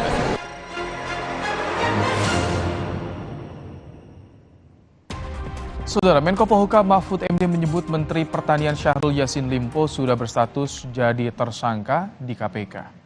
Mahfud memastikan status Menteri Pertanian sudah tersangka berdasarkan laporan resmi dari KPK yang ia terima beberapa waktu lalu. Bahkan ia mengaku sudah tahu status Syahrul sejak masih dalam tahap ekspos atau gelar perkara dugaan korupsi di Kementerian Pertanian. Mahfud meyakini KPK punya cara tersendiri untuk menemukan Syahrul yang hilang kabar usai KPK menggeledah Kementerian Pertanian dan rumah dinasnya. Mahfud bilang ia tak bisa menduga-duga apakah ketidakjelasan keberadaan Syahrul Yassin Limpo berkaitan dengan upaya menghindari proses hukum atau tidak. Bahwa dia sudah tersangka, ya saya sudah dapat informasi. Malah sejak kalau eksposnya itu kan udah lama ditawan tersangkanya, tapi resminya ketersangkaannya itu ya sudah dikeluarkan lah. Kapan, Pak? Menurut saya KPK tahu caranya atau tahu langkah-langkah apa yang harus ditempuh untuk itu. Ya mudah-mudahan segera ketemukan. Orang sekelas menteri tidak mudah juga menghilang gitu ya. Mentan ini ada upaya untuk kabur gitu, untuk tidak Enggak. proses hukum? Belum menduga. Karena ini kan baru bisa diduga kalau sudah dinyatakan DPO oleh aparat. Ini kan belum DPO kita. Dalam perkembangan terbaru kasus korupsi di Kementerian Pertanian, penyidik KPK hari ini menggeledah rumah mentan Syahrul Yassin Limpo. Juru bicara KPK Ali Fikri mengonfirmasi bahwa Rabu sore tim penyidik KPK melanjutkan penggeledahan di rumah pribadi Menteri Pertanian Syahrul Yassin Limpo di perumahan Bumi Permata Hijau, Kota Makassar, Sulawesi Selatan. Sebuah koper dibawa penyidik KPK dari dalam rumah. Penggeledahan rumah mentan dijaga polisi bersenjata lengkap. Meski KPK menyebut telah ada nama tersangka di kasus korupsi Kementan, status tersangka Syahrul Yassin Limpo justru muncul dari Menko Polhukam Mahfud MD. Lalu di manakah keberadaan Syahrul Yassin Limpo saat ini yang seolah menghilang usai KPK sita uang 30 miliar dari rumah dinasnya? Kita akan bahas dalam program Kompas Petang hari ini bersama dengan Pelaksana Harian Deputi Kepala Staf Presiden Ali Muhtar Ngabalin.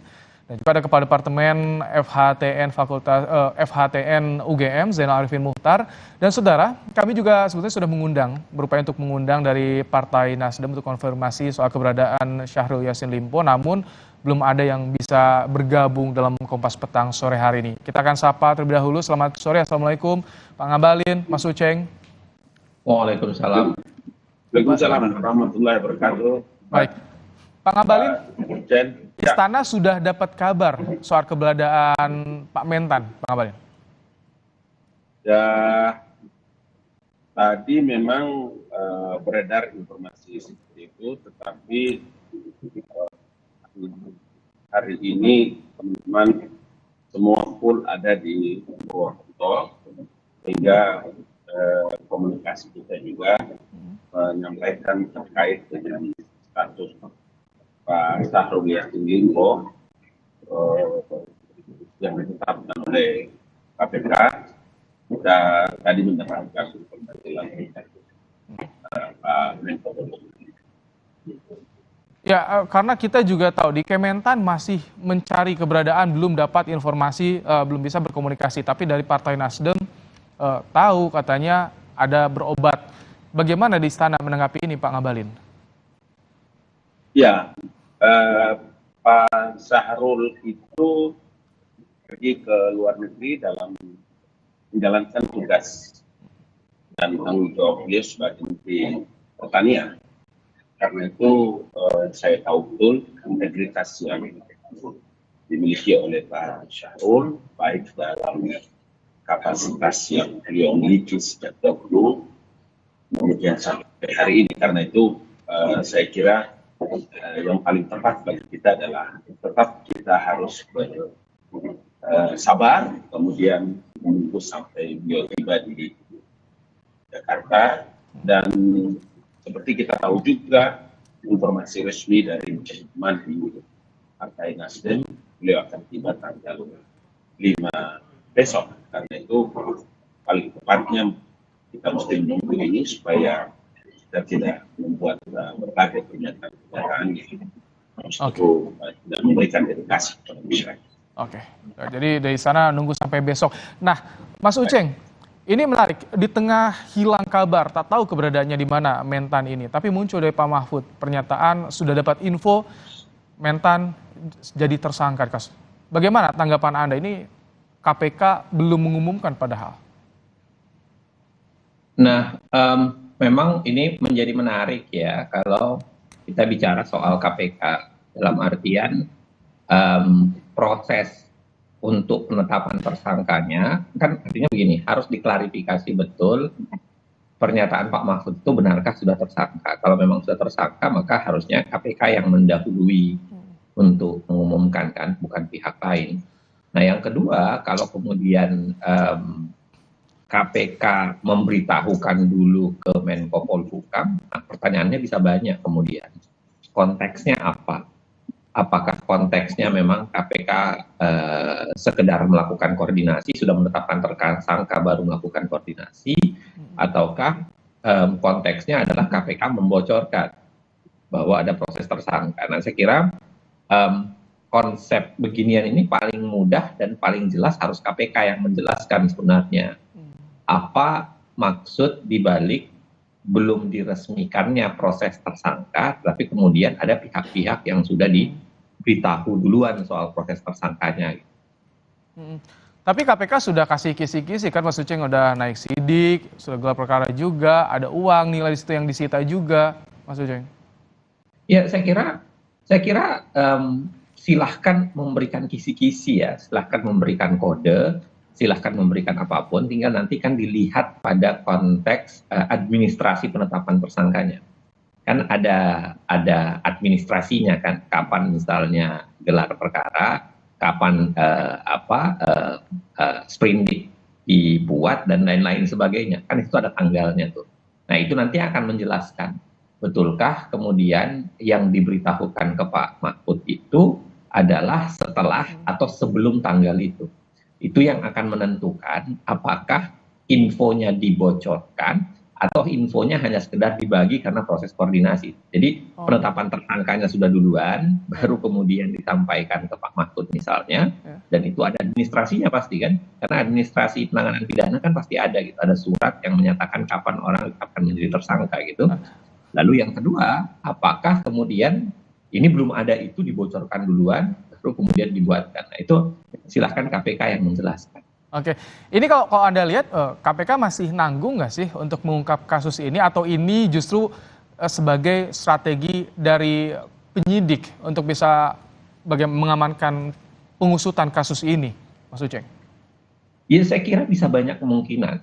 Ya, pada konteks ini bisa banyak kemungkinan. Misalnya kalau ditetapkan tersangka duluan, jangan-jangan malah kabur misalnya atau enggan pulang atau kemudian apa gitu. Kalau tidak ditetapkan, kalau sekarang belum disampaikan tersangka, menunggu pulang, nanti kemudian langsung melakukan proses terhadap Pak SYL misalnya. Nah, itu tergantung saya kira untuk apa yang diinginkan oleh konsep apa yang diinginkan oleh KPK sebenarnya berhadapan dengan kasus ini. Tetapi yang paling jelas menurut saya, biar bagaimanapun orang yang menjadi tersangka itu ada proses administrasinya yang saya sebutkan tadi. Jadi ada proses administrasinya yang jelas, ada tanggal-tanggal yang jelas menurut proses administrasi penetapan seseorang itu tersangka. Oke, baik. Pak Ngabalin, kalau Pak Presiden sudah dapat info, sudah dapat laporan dari Pak Mahfud soal status dari Mentan ini, sikapnya gimana Pak Ngabalin? Sampai dengan siang tadi, Bapak Presiden menyampaikan bahwa apa yang seperti saya sampaikan, sebaiknya kita tunggu apakah menyangkut status dan lain-lain, biar kita serahkan kepada KPK.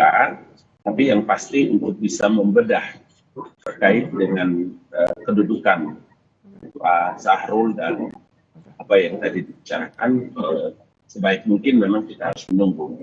Dan pada saat itulah sehingga Bapak Presiden berkali-kali juga tadi menyampaikan akan kita tunggu bagaimana prosesnya, biar nanti kita serahkan sepenuhnya. Pak Ngabalin, yang juga ditanya ini soal isu reshuffle dengan adanya kasus ini kan banyak yang berspekulasi bagaimana istana menyikapi soal adanya wacana isu reshuffle ini. Tambah kemarin kan ketemu juga dengan Pak SBY, Pak Jokowi. Ya, dari pengalaman saya memasuki 6-7 tahun di Istana Negara, kalau kasus-kasus seperti ini baik pada periode pertama maupun periode kedua ini, biasanya Presiden tidak lama dalam mengambil keputusan ketika status anggota kabinet, Pak Menteri atau pimpinan lembaga pemerintah dalam status terkait dengan masalah hukum ini biasanya tidak lama untuk kemudian menetapkan interim atau PLT. Kalau sekarang ini kan beliau menetapkan menunjuk wakil menteri pertanian sebagai harian. Tapi kalau statusnya sudah jelas seperti ini, saya kira dari pengalaman Presiden biasanya sudah lama. Oke. Pak Uceng, Mas Uceng, kalau misalkan saat ini kan keberadaannya belum diketahui secara jelas pastinya. Apa upaya yang bisa dilakukan oleh KPK untuk mencari, untuk mengklarifikasi agar duduk perkara kasus ini lebih jelas, Mas Uceng?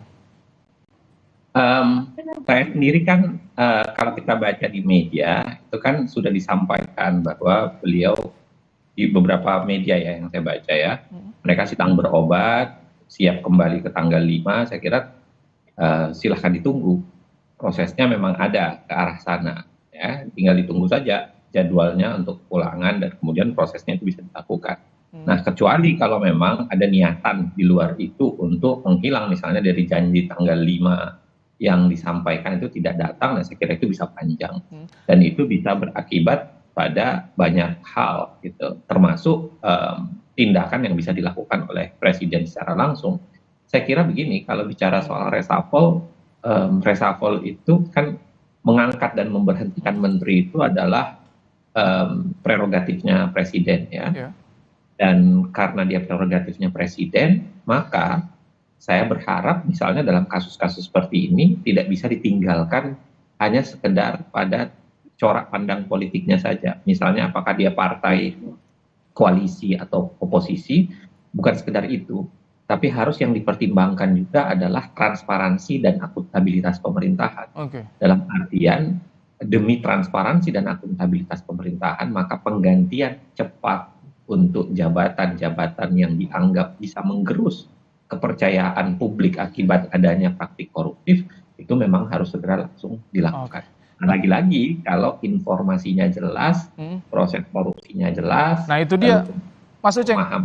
Saya kira itu bisa dilakukan. Singkat, untuk kejelasan soal penetapan status tersangka ini bisa dilakukan setelah pemeriksaan atau seperti apa? Kapan sebaiknya diumumkan untuk kejelasan status hukumnya, Mas Uceng? Saya kira silahkan KPK yang paling baik menjelaskannya, karena yang memegang data, dugaan, konsep, perlakuan pidananya itu kan di KPK sekarang. KPK ini kan berada di bawah presiden. Jadi demi kepentingan koordinasi untuk menyelenggarakan roda pemerintahan, saya kira sangat mungkin bagi Pak Presiden untuk nanya ke KPK apakah kasusnya seperti apa, lalu mengambil langkah tertentu. Silahkan, itu bisa dilakukan.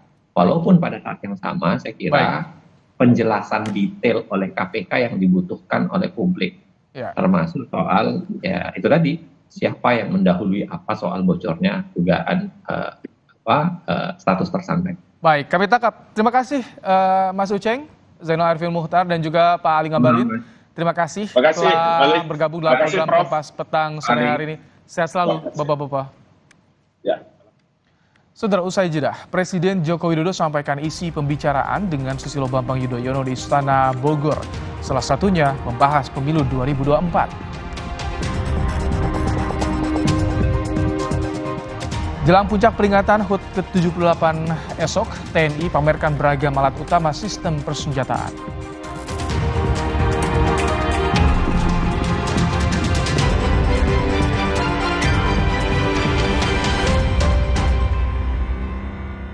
Prenagen, nutrisi lengkap ibu dan buah hati. Prenagen, kaya akan protein, omega 3, dan kalsium. Penting untuk pembentukan organ tubuh bayi. Minum selama hamil 9 bulan. Prenagen.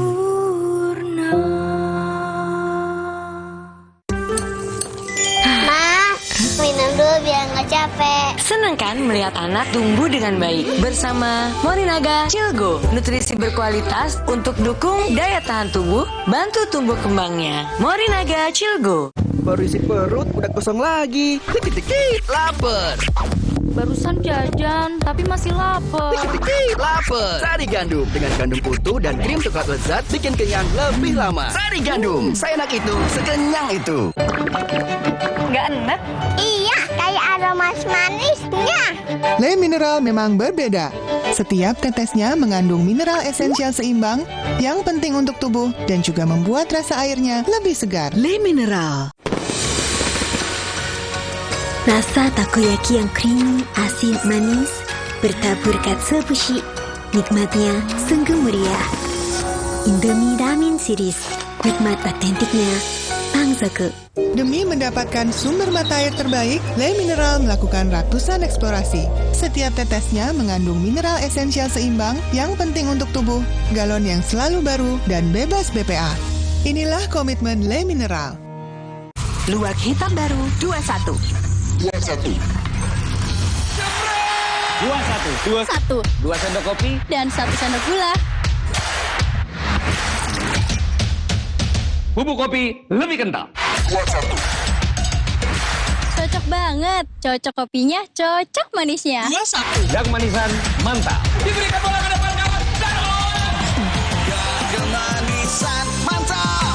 Kopi luwak hitam baru. Kalah. Lapar sih. Aha, Roma Makis Abon aja. Ekstra abon, ekstra abon, ekstra energi. Roma Makis, banyak rasa, siap asik lagi. Sekarang isi 3 lebih banyak. Aku pikir semua air mineral itu sama. Le Mineral itu beda. Le Mineral memang berbeda. Setiap tetesnya mengandung mineral esensial seimbang yang penting untuk tubuh dan juga membuat rasa airnya lebih segar. Segernya. Le Mineral. Yuk, sarapan Energen sereal. Aku yang buat ya, Bu. Aku mau vanila. Aku mau yang coklat. Energen, sereal nomor 1 di Indonesia. Terbuat dari gandum Australia, bernutrisi dan mengenyangkan. Kenyang. Demi mendapatkan sumber mata air terbaik, Le Mineral melakukan ratusan eksplorasi. Setiap tetesnya mengandung mineral esensial seimbang yang penting untuk tubuh, galon yang selalu baru, dan bebas BPA. Inilah komitmen Le Mineral. Prenagen, nutrisi lengkap ibu dan buah hati.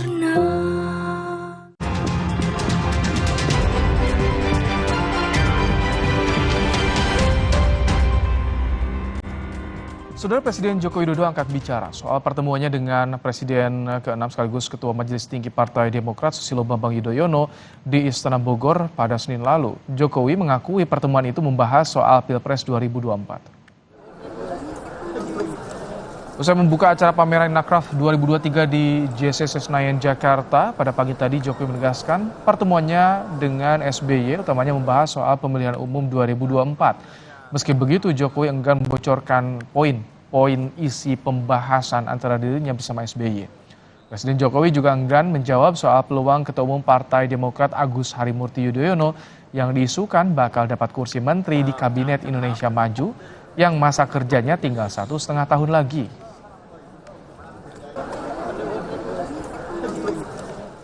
Hari Senin, ya, Senin sore. Kami bertemu hampir 1 jam. Ya, silaturahmi, berbincang-bincang, terutama mengenai 2024. Yang dibicarakan apa ya? Rahasia. Ada pembahasan soal AHY nggak, Pak? Masuk koalisi, nggak Pak AHY?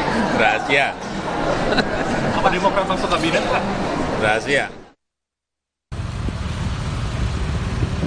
Di Senin sore yang sejuk, iring-iringan mobil Presiden Indonesia ke-6 sekaligus Ketua Majelis Tinggi Partai Demokrat diam-diam masuk ke dalam Istana Kepresidenan Bogor. Keesokan harinya, barulah Partai Demokrat mengonfirmasi bahwa benar 2 Oktober 2023 sore itu SBY diundang ke Istana Bogor oleh Presiden Joko Widodo. Pengamat politik sekaligus Direktur Eksekutif Parameter Politik Indonesia Adi Prayitno menilai, selain mendiskusikan masalah bangsa, pertemuan selama 1 jam ini sangat mungkin membahas soal Pilpres hingga kursi menteri untuk Ketua Umum Partai Demokrat AHY. Pertemuan ini kan memang tidak ada angin, tidak ada hujan, tentu ada sesuatu yang ingin dikomunikasikan. Publik menduga-duga bahwa salah satu yang pastinya dikomunikasikan adalah soal bagaimana kemungkinan Demokrat menjadi bagian dari koalisi Jokowi ya di sisa pemerintahannya yang kurang lebih sekitar 1,5 tahun ini, Mbak Nilu. Setiap ada isu reshuffle, di situ selalu muncul Demokrat soal potensi dan potensial lah untuk menjadi bagian dari Jokowi. Tapi sangat mungkin juga yang ketiga bicara tentang politik elektoral lah. Pastinya bicara tentang bagaimana konfigurasi politik, kira-kira siapa yang kuat, soal siapa yang potensial jadi cawapres dan seterusnya dan seterusnya. Meski enggan membocorkan isi pertemuannya dengan Jokowi Senin lalu, Selasa siangnya SBY memuji kepemimpinan Jokowi di hadapan kader Partai Demokrat Jawa Barat. Hal-hal yang baik yang telah dilakukan, diwariskan mulai dari Presiden Soekarno, Presiden Soeharto, Presiden Habibie, Presiden Abdurrahman Wahid, Presiden Megawati Soekarno Putri, saya sendiri, dan Presiden Jokowi nanti yang sudah baik dilanjutkan. 5 tahun ke depan mesti ada yang diperbaiki.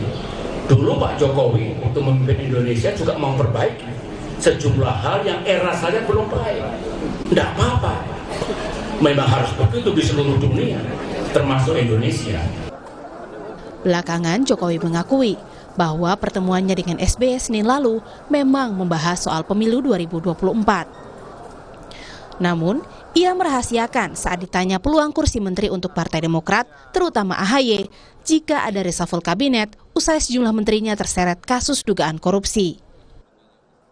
Isu soal kocok ulang kabinet dalam waktu dekat ini sempat diembuskan Ketua DPR sekaligus Ketua DPP PDI Perjuangan Puan Maharani. Namun kalau melihat apa yang terjadi akhir-akhir ini bahwa ada kementerian yang kemudian menjadi mempunyai masalah hukum, tentu saja cepat atau lambat akan terjadi reshuffle atau pergantian dari menteri dari kementerian tersebut. Tapi itu seperti yang saya sampaikan, itu merupakan hak prerogatif presiden, kapan dan siapa tentu saja itu merupakan wewenang dari presiden. Makna pertemuan SBY dengan Jokowi memang menuai banyak tanda tanya. Selain karena minim konfirmasi dan terkesan diam-diam, pertemuan ini terjadi setelah SBY menyatakan dukungannya kepada bakal capres Prabowo Subianto dan resmi masuk ke dalam koalisi pengusungnya dalam Pilpres 2024. Tim Liputan, Kompas TV. Kita beralih ke informasi lain. Menteri Koordinator Bidang Politik, Hukum, dan Keamanan Mahfud MD yakin bakal cawapres sekaligus Ketua Umum Partai Kebangkitan Bangsa Muhaimin Iskandar tidak akan menjadi tersangka setelah diperiksa KPK dalam kasus dugaan korupsi di Kementerian Tenaga Kerja dan Transmigrasi. Meski tak ingin mencampuri urusan dan kebijakan KPK, Mahfud yakin peran Muhaimin dalam kasus yang terjadi saat ia menjabat sebagai Menaker Trans itu hanya sebagai saksi. Selain karena itu kasus lama, Mahfud bilang bila Caimin benar-benar terlibat, maka KPK seharusnya sudah mengusut kasus tersebut sejak dulu. Sejauh pengetahuan saya, Caimin itu tidak menjadi tersangka ya, karena tidak terlibat dalam materi perkaranya. Itu kasus kan sudah lama, kalau memang terlibat mestinya udah dulu. Sepengetahuan saya dan hasil nguping saya juga ke KPK, teman-teman, itu ya Caimin selama ini hanya menjadi saksi. Dan menurut logika saya, kayaknya sih tidak mungkin jadi tersangka. Jelang puncak peringatan HUT ke-78 esok, TNI pamerkan beragam alat utama sistem persenjataan.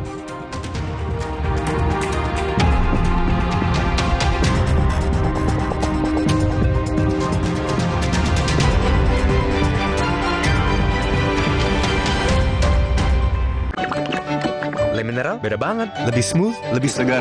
Le Mineral memang berbeda. Setiap tetesnya mengandung mineral esensial seimbang yang penting untuk tubuh dan juga membuat rasa airnya lebih segar. Dan lebih enteng. Le Mineral. Selamat datang, silakan. Hah? Emangnya ada waktu buat sakit kepala? Panadol Extra, cepat redakan sakit kepala dan nyeri yang mengganggu. Panadol Extra, cepat redakan sakit kepala, dapat diminum sebelum makan. Terus enaknya terus. Manis asam cuy, manis asam cuy, manis asam cuy. Slay oleh terus. Gak nempel di gigi. Slay oleh. Luwak hitam baru 21. 2 sendok kopi dan 1 sendok gula. Bubuk kopi lebih kental. Cocok banget. Cocok kopinya, cocok manisnya. Dan manisan mantap. Diberikan bola ke depan kawan. Kemanisan mantap. Kopi luwak hitam baru. Demi mendapatkan sumber mata air terbaik, Le Mineral melakukan ratusan eksplorasi. Setiap tetesnya mengandung mineral esensial seimbang yang penting untuk tubuh, galon yang selalu baru, dan bebas BPA. Inilah komitmen Le Mineral. Mau mie. Tenang, kan ada mie oven. Pilihan lebih sehat. Produksinya di oven, bukan digoreng. Mie-nya kenyal, rasanya lebih enak. Enak. Mie oven. Sehat, enak lagi. Aku pikir semua air mineral itu sama. Le Mineral itu beda. Le Mineral memang berbeda. Setiap tetesnya mengandung mineral esensial seimbang yang penting untuk tubuh dan juga membuat rasa airnya lebih segar. Segernya. Le Mineral. Kopi ABC Klepon, sensasi baru yang culture abis. Kopi dipadu kelapa gurih, manis gula aren dan harum pandan. Praktis, langsung pakai air dingin. Baru, kopi ABC Klepon, rasa legit Nusantara.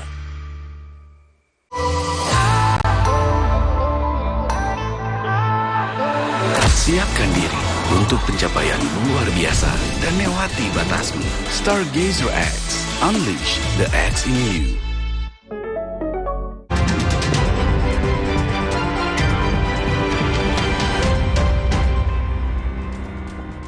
Saudara Kepala Staf Umum TNI memimpin upacara dan ziarah dalam rangka HUT ke-78 TNI di Taman Makam Pahlawan Kalibata, Jakarta.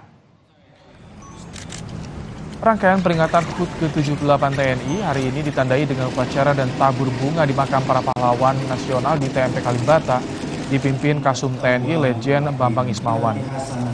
Tabur bunga antara lain dilakukan di Makam Jenderal Ahmad Yani, Letjen Suprapto, Letjen S. Parman, dan Presiden ke-3 B.J. Habibie.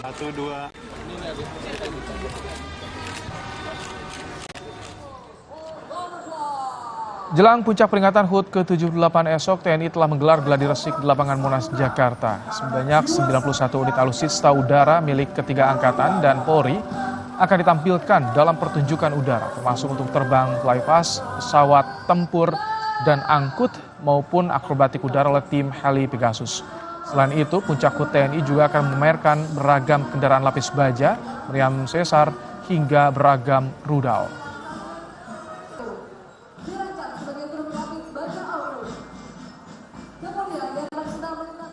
HUT TNI ke-78 ini dilaksanakan secara besar-besaran, salah satunya adalah pengerahan alutsista, di mana alutsista udara yang dikerahkan adalah 91 pesawat dari ketiga angkatan.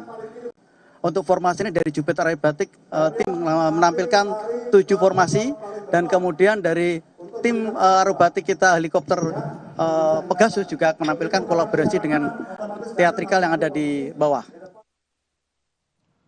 Rahmat Erwin Abdullah, atlet angkat besi asal Makassar, Sulawesi Selatan, pecahkan rekor dunia di Asian Games Tiongkok.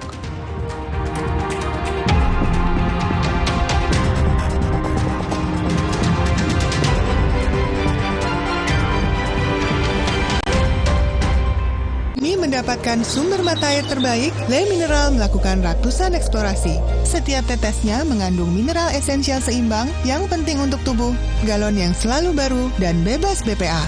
Inilah komitmen Le Mineral.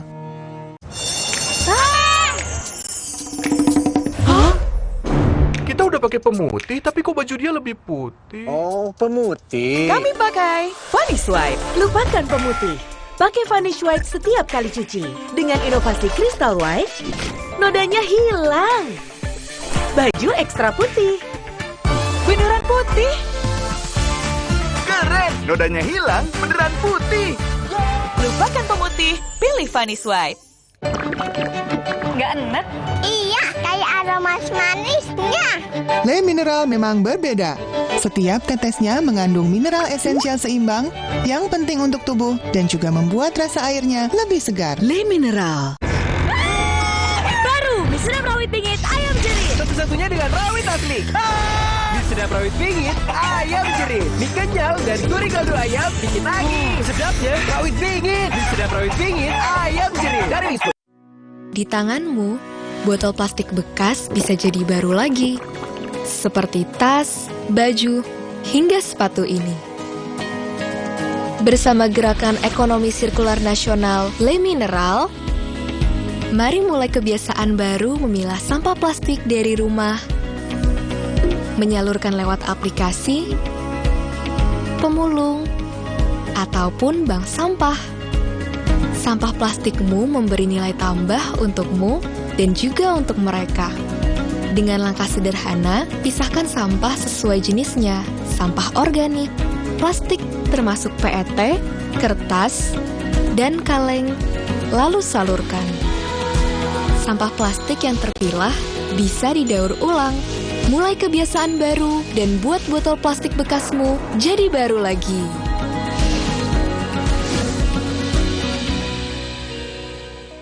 Kopi ABC Klepon, sensasi baru yang culturalis. Kopi dipadu kelapa gurih, manis gula aren dan harum pandan. Praktis, langsung pakai air dingin.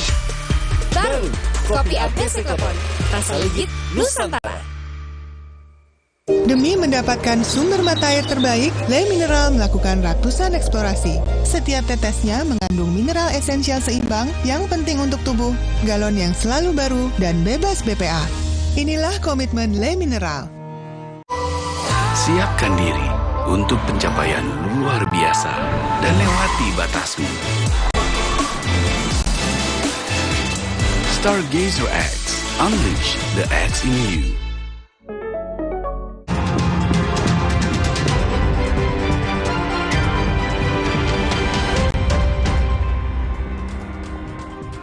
Indonesia raih medali emas ke-6 di Asian Games setelah Desamade Rita Kusuma Dewi mengalahkan atlet tuan rumah di cabang panjat tebing.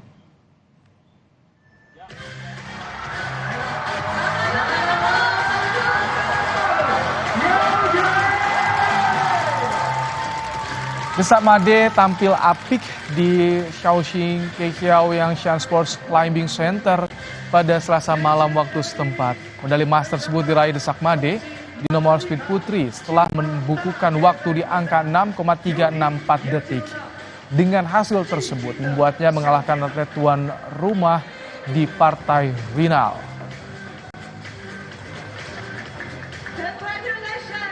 Yakinkan diri kalau besok udah bekerja keras, udah berlatih sedemikian rupa, dan ini adalah puncak yang besok impikan selain ke Olimpik Paris. Jadi besok selalu berdoa, besok bisa, dan besoklah ada juaranya. Sementara itu, Rahmat Erwin Abdullah, atlet angkat besi asal Makassar, Sulawesi Selatan, pecahkan rekor dunia. Rahmat Erwin pecahkan rekor dunia untuk angkatan clean and jerk seberat 201 kg. Tak hanya pecahkan rekor dunia, atlet asal Makassar ini juga sumbang medali emas untuk Indonesia di Asian Games.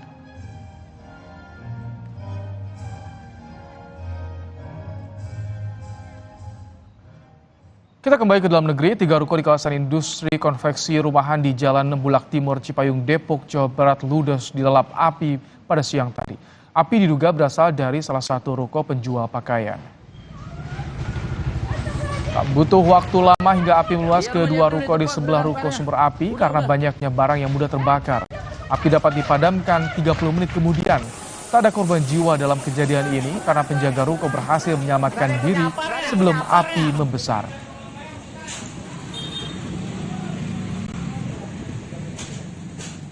Kompas Petang berakhir sampai di sini. Saya Rahmat Ibrahim. Dan saya Audrey Chandra. Terima kasih. Kita jumpa lagi besok.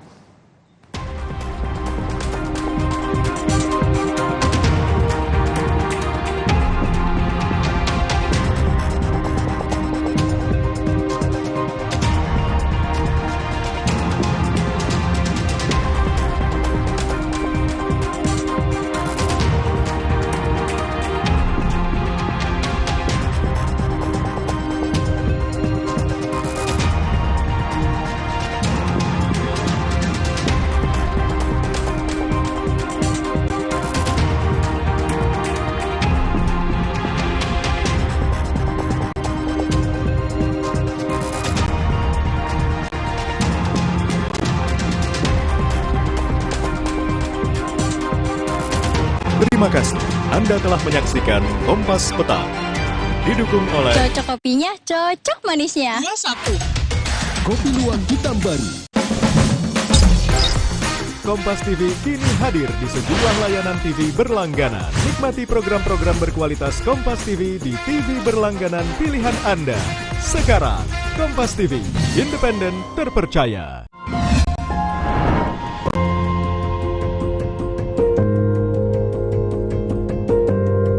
Kompas TV, Rumah Pemilu.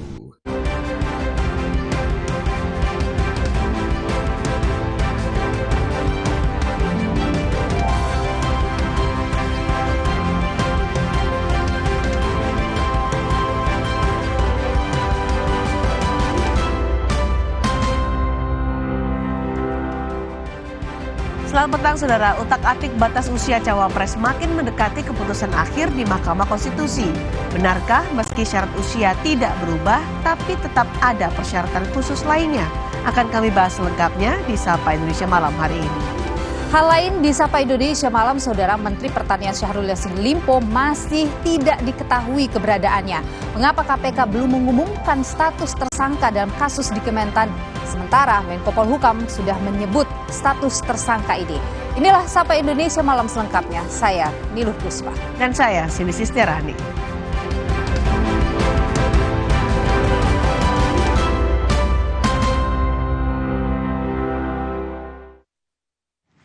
Ketua Mahkamah Konstitusi Anwar Usman mengatakan sidang putusan gugatan terkait syarat usia calon presiden, calon wakil presiden akan digelar dalam waktu dekat. Tapi Anwar tidak menyebut kapan jadwal pasti putusan itu. Ketua Mahkamah Konstitusi Anwar Usman tidak menyampaikan secara spesifik kendala dalam persidangan uji materi undang-undang itu. Tapi menurutnya ada banyak perkara terkait gugatan tersebut. Selain itu ada beberapa pihak yang mencabut gugatannya. Namun masih ada perkara yang berjalan. Ya mudah-mudahan ya dalam waktu dekat. Ya. Sudah RPH belum Pak? Hah? Sudah RPH belum Pak? Dari namanya RPH kan ya, jadi ya tunggu aja lah ya. Ada yang Pak? Jadi ini kan perkaranya banyak kan. Ada yang sudah mencabut, ya, ada yang masih berjalan. Ya. Pak, infonya sebenarnya mau diumumkan Senin kemarin, tapi kemudian karena ada pernyataan dari Pak Menko berubah lagi. Betul ya Pak? Oh enggak, Menko Polhukam. Oh enggak. Tadi kan udah jelaskan oleh beliau nggak bisa intervensi terhadap lembaga peradilan. Seperti yang saya bacakan pasal 24 ayat 1 itu kekuasaan kehakiman adalah kekuasaan yang merdeka bebas, tidak boleh dipengaruhi oleh siapapun, dan hakimnya juga tidak boleh dipengaruhi oleh apapun dan oleh siapapun. Oke. Sementara Menko Polhukam Mahfud MD menyebut MK tidak berwenang mengubah aturan terkait batas usia Capres-Cawapres. Menurut Mahfud, Undang-Undang tentang Pemilu yang sedang diuji materi di MK hanya boleh diubah oleh DPR dan pemerintah. Itu open legal policy. Yang menentukan itu adalah positif legislator. Positif legislator itu DPR dan pemerintah. Kalau Mahkamah Konstitusi itu kerjanya negatif legislator, artinya hanya membatalkan kalau sesuatu bertentangan dengan undang-undang dasar. Tapi kalau hanya orang tidak suka dan sebagainya, itu tidak pantas. Tapi tidak dilarang oleh konstitusi. MK tidak boleh membatalkan sesuatu yang tidak dilarang oleh konstitusi. Nah, kalau itu dipersoalkan, minimal harus 35, maksimal 70. Itu siapa yang boleh menentukan? Bukan MK. Itu open legal policy, artinya harus DPR. Menurut saya sederhana sih, kok terlalu lama memutus itu. Ketua DPP PDI Perjuangan Puan Maharani siang tadi berkunjung ke rumah Yusuf Kala di Jakarta Selatan. Puan yang datang menggunakan batik berwarna kuning menjawab dengan kelakar terkait potensi Golkar bergabung ke PDI Perjuangan. Puan menyebut kunjungannya ke rumah JK adalah silaturahmi keluarga, tapi Puan mengakui meminta pandangan JK terkait situasi politik terkini. Puan juga merespons isu warna bajunya dengan sinyal Golkar bergabung ke PDI Perjuangan.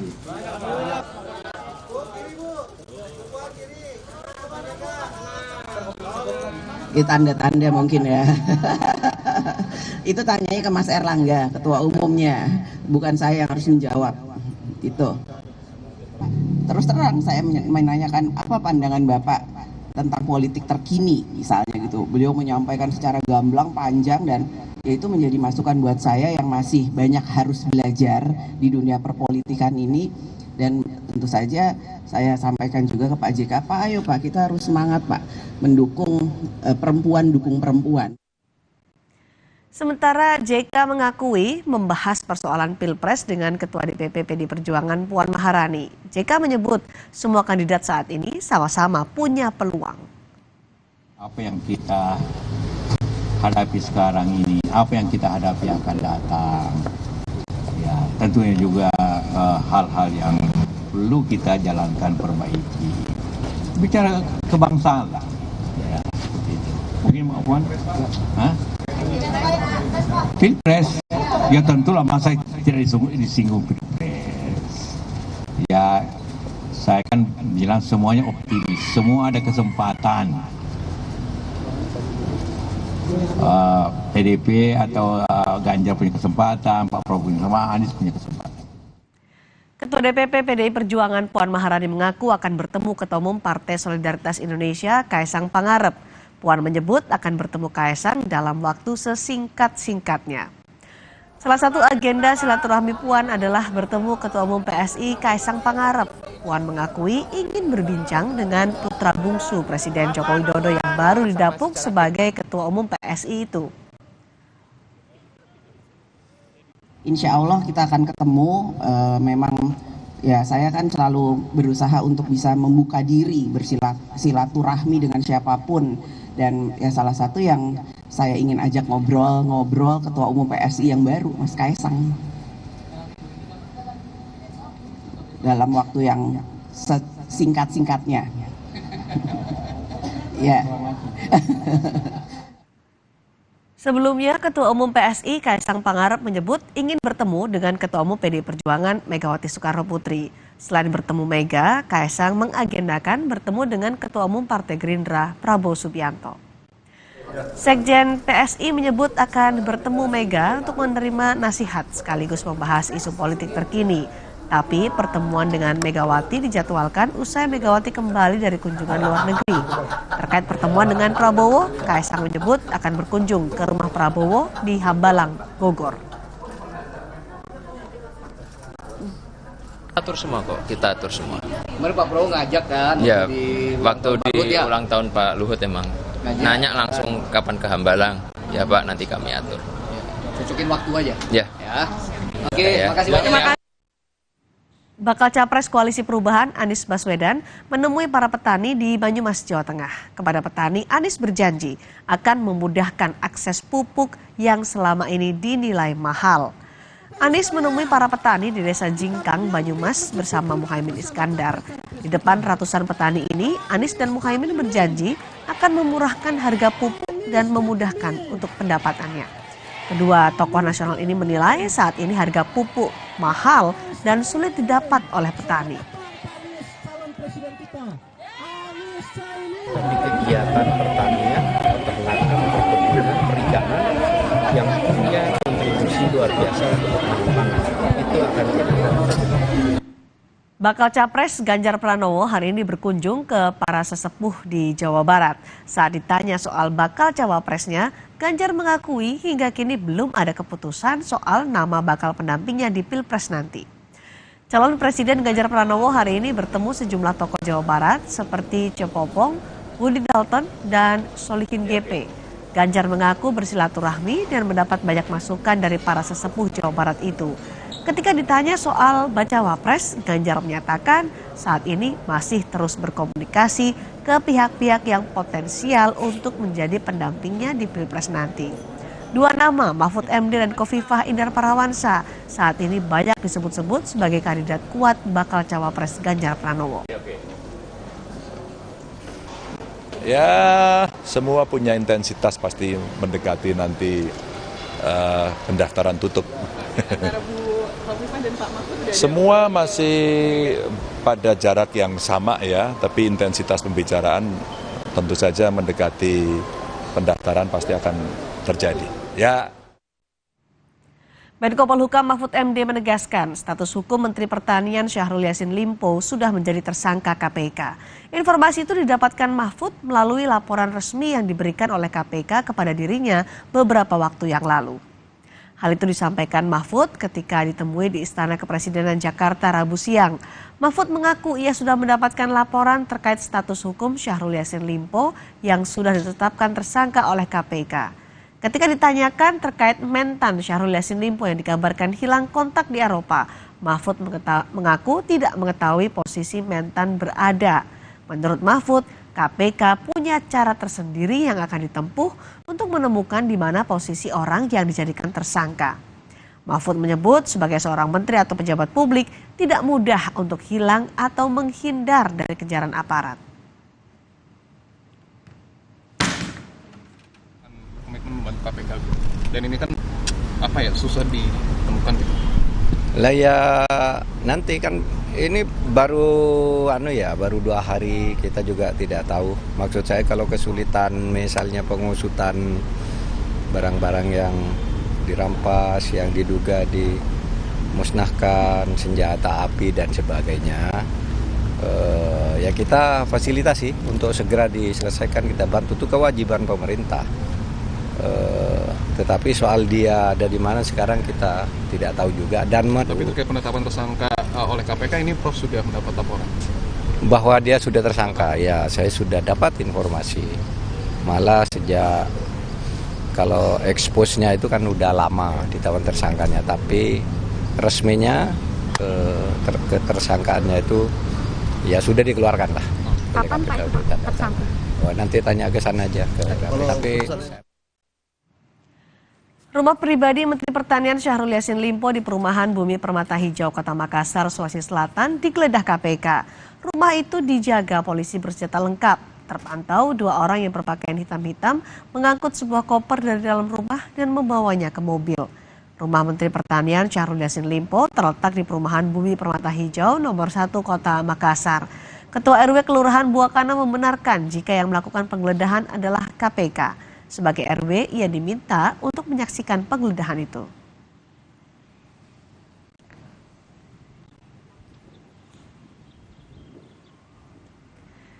Presiden Joko Widodo angkat bicara soal kabar Menteri Pertanian Syahrul Yassin Limpo yang disebut hilang kontak di luar negeri. Jokowi meminta kepada semua pihak untuk menunggu karena mentan Syahrul Yassin Limpo belum sampai ke Indonesia. Hal ini disampaikan Presiden Jokowi setelah meresmikan pameran kesenian Inacraft 2023 di JCC Senayan, Jakarta, Rabu pagi. Jokowi meminta semua pihak menunggu terkait dengan keberadaan Menteri Pertanian Syahrul Yassin Limpo yang disebut hilang kontak setelah melakukan dinas ke Eropa. Jokowi bahkan meminta kepada wartawan mengontak Mentan secara langsung untuk mengetahui lokasi Mentan saat ini. Ya ditunggu lah. Oh, beliau kan ke luar, belum sampai ke Indonesia masa. Nggak ada Pak, dengan ini nggak ada Pak ya? Siapa yang kehilangan kontak siapa? Pak Wamen kayaknya mengakui. Bisa Pak kontak. Dikontaknya coba dikontak aja kan bisa. Ada yang punya nomor telepon enggak? Nggak ada Pak. Coba dikontak. Komunikasi Pak. Ya ditunggu nanti. Oh dia memang dari luar belum sampai ke tanah air. Nanti udah kabarin ke Bapak. Pak. Tahu posisi Pak Mentan di mana? Bapak tahu posisi Pak Mentan di mana? Ya masa urusan saya posisi di mana Presiden juga tahu kamu itu gimana. Terima kasih ya. Wakil Menteri Pertanian mengaku tidak mengetahui keberadaan Syahrul Yassin Limpo dan informasi terakhir rombongan Kementan yang pergi ke Spanyol dan kembali ke tanah air secara terpisah. Ketika KPK menggeledah rumah dinas Syahrul Yassin Limpo, Menteri Pertanian itu tidak ada di rumah. Informasinya, Syahrul Yassin Limpo terbang ke Spanyol untuk urusan dinas. Dari surat yang diterbitkan oleh Angkasa Pura, pesawat yang membawa Syahrul Yassin Limpo terjadwal turun di Terminal VIP Soekarno-Hatta. Dalam surat juga tertulis, pesawat dengan nomor QR 956 meninggalkan Doha pada Minggu 1 Oktober 2023 pukul 15.45. Tapi saat tiba di Jakarta, Yassin Limpo bak hilang di telan bumi. Yassin tidak terlihat turun bersama rombongan Kementerian Pertanian yang juga berangkat ke Spanyol. Wakil Menteri Pertanian juga mengaku tidak tahu di mana keberadaan menterinya itu. Hari ini ya kita terus mencari keberadaan Pak Menteri karena memang sampai detik ini kita belum ada kabar mengenai keberadaan Pak Menteri sampai hari ini.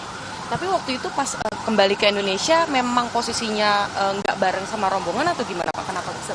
Kalau dari Spanyol informasi terakhir yang kami terima itu memang berbarengan dengan beberapa pejabat eselon kami. Eselon 1 ada yang ikut 3 orang. Juga ada eselon 2 yang ikut kunjungan kerja Pak Menteri, juga beberapa staf.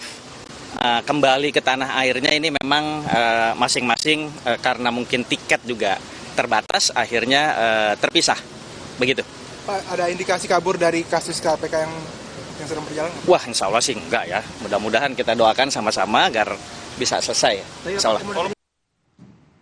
Sementara itu, Dirjen Imigrasi Kemenkumham memastikan Menteri Pertanian Syahrul Yassin Limpo hingga hari ini belum kembali ke Indonesia. Dirjen Imigrasi belum bisa mengonfirmasi kabar rencana kepulangan Syahrul Yassin Limpo 5 Oktober besok. Dirjen Imigrasi menyebut Syahrul Yassin Limpo meninggalkan Indonesia bersama 22 delegasi lainnya 24 September lalu menggunakan Qatar Airways menuju ke Roma, Italia. 24 September ya, menuju Roma dengan 22 delegasi ya. Kemudian menggunakan Qatar Airways ya. Kemudian dengan detail itinerary yang saya rasa Kementerian Pertanian ini tugas kedinasan ya, karena menggunakan paspor diplomatik ya. Terus kemudian yang saya bisa pastikan sampai hari ini belum ada di Indonesia. Itu aja. Kasusnya kabarnya udah ada 5 orang yang tidak ada permintaan cegah tangkal kepada Pak Mentan. Sampai dalam kasus ini tapi ada yang juga permintaan cegah terhadap orang lain. Kalau orang lain saya tidak bisa, ini kan yang tidak bisa sampaikan. Dari catatan imigrasi, Syahrul Yassin Limpo meninggalkan Indonesia bersama 22 delegasi lain pada 24 September lalu menggunakan Qatar Airways menuju Roma, Italia. Dari Roma, Mentan dijadwalkan melanjutkan kunjungan kerja ke Spanyol dalam rangka kunjungan kerja pengembangan greenhouse skala industri. Mentan juga disebut bertemu dengan Menteri Pertanian Spanyol. Wakil Mentan mengatakan rombongan kunjungan kerja ke Spanyol sudah kembali pada Senin 2 Oktober lalu dan mendarat di Terminal VIP Bandara Soekarno-Hatta. Tapi hingga hari ini, Syahrul Yassin Limpo yang bertolak menggunakan paspor diplomatik ini masih belum diketahui keberadaannya. Bendahara Umum Partai Nasdem Ahmad Saroni menyebut Syahrul tengah berobat penyakit prostat sehingga belum bisa pulang. Tapi ia memastikan Syahrul Yassin Limpo akan kembali ke tanah air pada 5 Oktober besok sesuai perintah Ketua Umum Partai Nasdem Surya Paloh. Perkembangan terkini hilang kontaknya Menteri Pertanian Syahrul Yassin Limpo dalam lawatan ke Eropa. Kita akan langsung tanyakan ke jurnalis Kompas TV Francisco Donasiano dari Gedung KPK. Sisko, Menko Polhukam Mahfud MD sudah menyatakan bahwa Mentan berstatus tersangka KPK. Apakah KPK sudah mengumumkan secara resmi soal status hukum Mentan Syahrul Yassin Limpo ini? Belum ada keterangan resmi yang kami terima awak media, Cindy dan juga saudara, setidaknya pada pukul atau hingga menuju pukul 18 waktu Indonesia Barat ini. Namun memang kalau biasanya kemudian KPK menetapkan tersangka ataupun juga mempublikasikannya, ini juga akan diikuti oleh proses penahanan, dan karena memang inilah yang juga masih kami nantikan. Apakah itu konstruksi perkaranya, jumlah uangnya, dan juga barang-barang yang dibukti dan siapa saja yang terlibat sebagai pihak penerima ataupun yang memberikan suap seperti itu. Inilah yang masih kita nantikan sebenarnya Cindy dan juga saudara hingga saat ini. Dan memang meskipun kalau kita berkaca ataupun juga berdasarkan informasi yang kami terima dari Mahfud MD atau Menko Polhukam setelah usai ratas terbatas seperti itu, bahwa dirinya mengaku sudah mendapatkan informasi bahwa penetapan tersangka yang dilakukan oleh KPK ini sudah jauh diketahuinya atau dirinya dalam waktu ekspos seperti itu.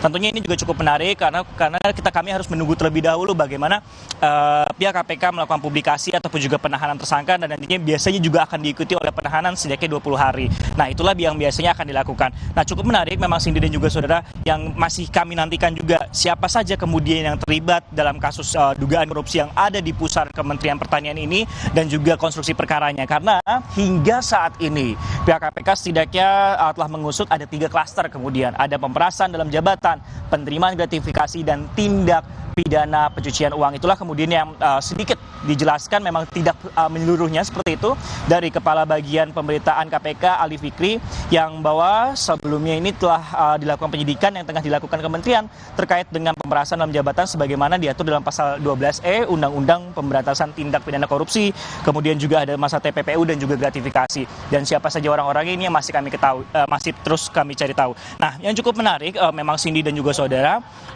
bahwa sebelum kemudian KPK melakukan penggeledahan secara simultan seperti itu, mulai dari tanggal 28 kemudian 9, yaitu lokasinya ada dari rumah dinas yang berada di Widya Chandra, kemudian kantor Kementerian Pertanian yang ada di Ragunan, dan hari ini dan juga kemarin informasinya juga memeriksa atau juga menggeledah seperti itu rumah dari staf Menteri Pertanian, dan pada hari ini juga bahkan melakukan penggeledahan juga. Memang informasinya ini masih terus berjalan, sehingga meskipun saat ini masih dinantikan kehadiran ataupun juga kedatangan dari Menteri Pertanian Syahrul Yassin Limpo, dan kita akan tunggu ataupun juga nantikan bagaimana proses penggeledahan yang sudah dilakukan oleh KPK khususnya di rumah pribadi yang ada di Makassar ini. Kembali ke Anda, Cindy. Langsung dari Gedung KPK Jakarta. Terima kasih, Sisko. Ketua Mahkamah Konstitusi berjanji akan segera mengambil keputusan terkait uji materi Undang-Undang Pemilu tentang batas usia Capres-Cawapres. Selengkapnya usai jeda.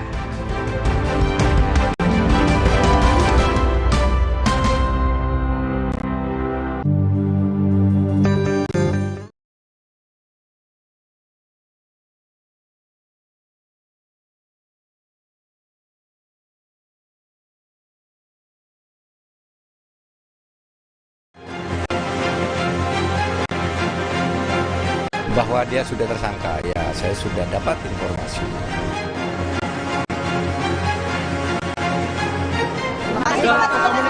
Ya ditunggu nanti, dia memang dari luar belum sampai ke tanah air.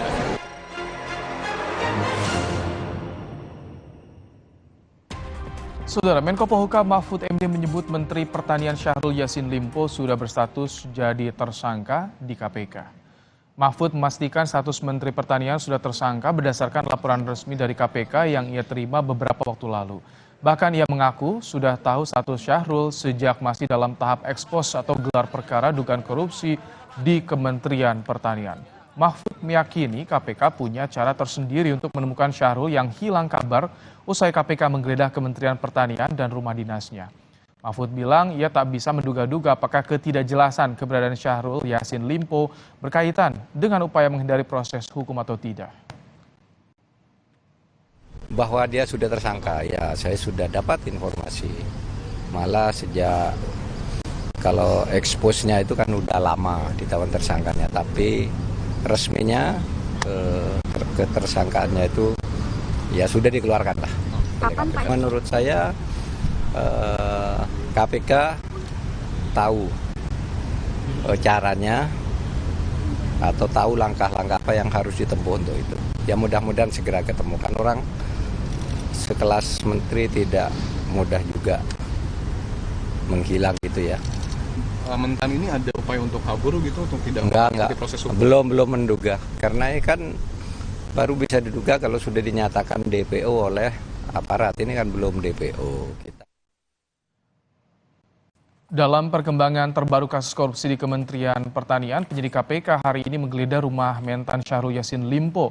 Juru bicara KPK Ali Fikri mengonfirmasi bahwa Rabu sore tim penyidik KPK melanjutkan penggeledahan di rumah pribadi Menteri Pertanian Syahrul Yassin Limpo di perumahan Bumi Permata Hijau, Kota Makassar, Sulawesi Selatan. Sebuah koper dibawa penyidik KPK dari dalam rumah. Penggeledahan rumah mentan dijaga polisi bersenjata lengkap. Meski KPK menyebut telah ada nama tersangka di kasus korupsi Kementan, status tersangka Syahrul Yassin Limpo justru muncul dari Menko Polhukam Mahfud MD. Lalu di manakah keberadaan Syahrul Yassin Limpo saat ini yang seolah menghilang usai KPK sita uang 30 miliar dari rumah dinasnya?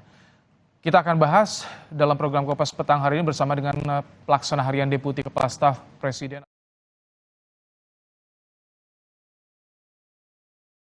Tabungan BTN Bisnis menawarkan solusi perbankan tanpa batas untuk pertumbuhan bisnismu kini dan nanti. BTN Bisnis, dukungan lengkap untuk bisnis tumbuh besar. Buka tabungan BTN Bisnis sekarang. Ketika sakit, tubuh butuh waktu hingga 6 bulan untuk pulih.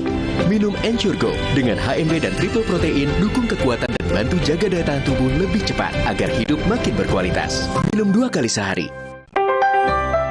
Aqua percaya akan keajaiban alam, maka kami tidak menggunakan galon sekali pakai.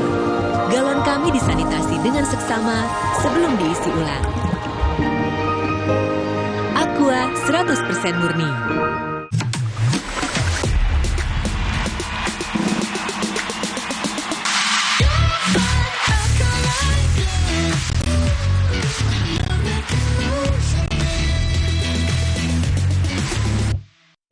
Kirain pot, taunya Fresh Care Smash yang lagi viral. Fresh Care Smash 4-in-1, tren baru. Double inhalernya unik, nonjok segernya. Bisa buat ngerol, sampai pijit. Keren dan stylish. Fresh Care Smash, ekspresikan gayamu. Inovasi baru dari Hotin. Hotin Go, oles, go. Roll on, go. Pijat, go. Nggak sentuh langsung, nggak bikin tangan panas. Hotin Go, hotnya in, langsung go. Aqua percaya akan kebijaksanaan dan keajaiban alam. Aqua berasal dari 19 gunung terpilih. Sumber airnya disaring alami oleh berlapis-lapis bebatuan pelindung yang kaya kandungan mineral alami. Sehingga Aqua terasa dingin tanpa didinginkan.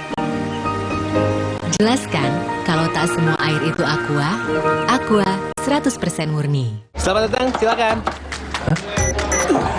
Emangnya ada waktu buat sakit kepala? Panadol Extra, cepat redakan sakit kepala dan nyeri yang mengganggu. Panadol Extra, cepat redakan sakit kepala, dapat diminum sebelum makan.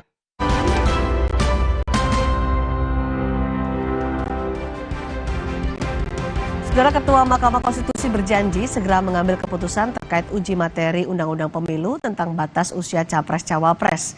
Sementara Menko Polhukam menilai MK tidak berwenang membuat keputusan. Mahkamah Konstitusi saat ini sedang menangani perkara uji materi Undang-Undang Pemilu tentang syarat usia calon presiden dan calon wakil presiden. Ketua MK Anwar Usman menyebut sidang putusan gugatan terkait syarat usia calon presiden calon wakil presiden akan digelar dalam waktu dekat. Namun Anwar tidak menyebut kapan jadwal pasti putusan tersebut. Ya mudah-mudahan ya dalam waktu dekat. Sudah RPH belum Pak? Hah? Sudah RPH belum Pak? Namanya RPH kan rahasia, jadi ya tunggu aja deh. Ya. Jadi ini kan perkaranya banyak kan. Ada yang sudah mencabut, ya ada yang masih berjalan. Ya. Pak, infonya sebenarnya mau diumumkan Senin kemarin, tapi kemudian karena ada pernyataan dari Pak Menko berubah lagi. Itu betul ya Pak? Oh enggak, Menko Polhukam. Oh enggak. Tadi kan udah jelaskan oleh beliau nggak bisa intervensi terhadap lembaga peradilan. Seperti yang saya bacakan pasal 24 ayat 1 itu kekuasaan kehakiman dan kekuasaan yang merdeka bebas, tidak boleh dipengaruhi oleh siapapun, dan hakimnya juga tidak boleh dipengaruhi oleh apapun dan oleh siapapun. Ya. Menteri Koordinator Politik Hukum dan Keamanan Mahfud MD menyebut MK tidak berwenang mengubah aturan terkait batas usia Capres-Cawapres. Menurut Mahfud, undang-undang tentang pemilu yang sedang diuji materi di MK hanya boleh diubah oleh DPR dan pemerintah. Menurut saya itu open legal policy. Yang menentukan itu adalah positif legislator. Positif legislator itu DPR dan pemerintah. Kalau Mahkamah Konstitusi itu kerjanya negatif legislator, artinya hanya membatalkan kalau sesuatu bertentangan dengan undang-undang dasar. Tapi kalau hanya orang tidak suka dan sebagainya, itu tidak pantas. Tapi tidak dilarang oleh konstitusi. MK tidak boleh membatalkan sesuatu yang tidak dilarang oleh konstitusi. Nah, kalau itu dipersoalkan, minimal harus 35, maksimal 70. Itu siapa yang boleh menentukan? Bukan MK. Itu open legal policy, artinya harus DPR. Menurut saya sederhana sih, kok terlalu lama memutus itu. Oke. Sesuai pasal 169 Undang-Undang tentang Pemilihan Umum disebutkan syarat calon presiden dan calon wakil presiden berusia paling rendah 40 tahun. Namun sejumlah pihak seperti Partai Solidaritas Indonesia (PSI) mengajukan gugatan uji materi tentang syarat usia capres dan cawapres dari 40 tahun menjadi 35 tahun. Langkah ini diisukan menjadi jalan kilat untuk mendorong Wali Kota Solo Gibran Rakabuming Raka agar bisa diusung sebagai bakal calon wakil presiden. Namun Gibran mengaku belum cukup umur dan pengalaman maju di Pilpres. Saya kan di Solo ini kan baru 2 tahun, masih baru banget.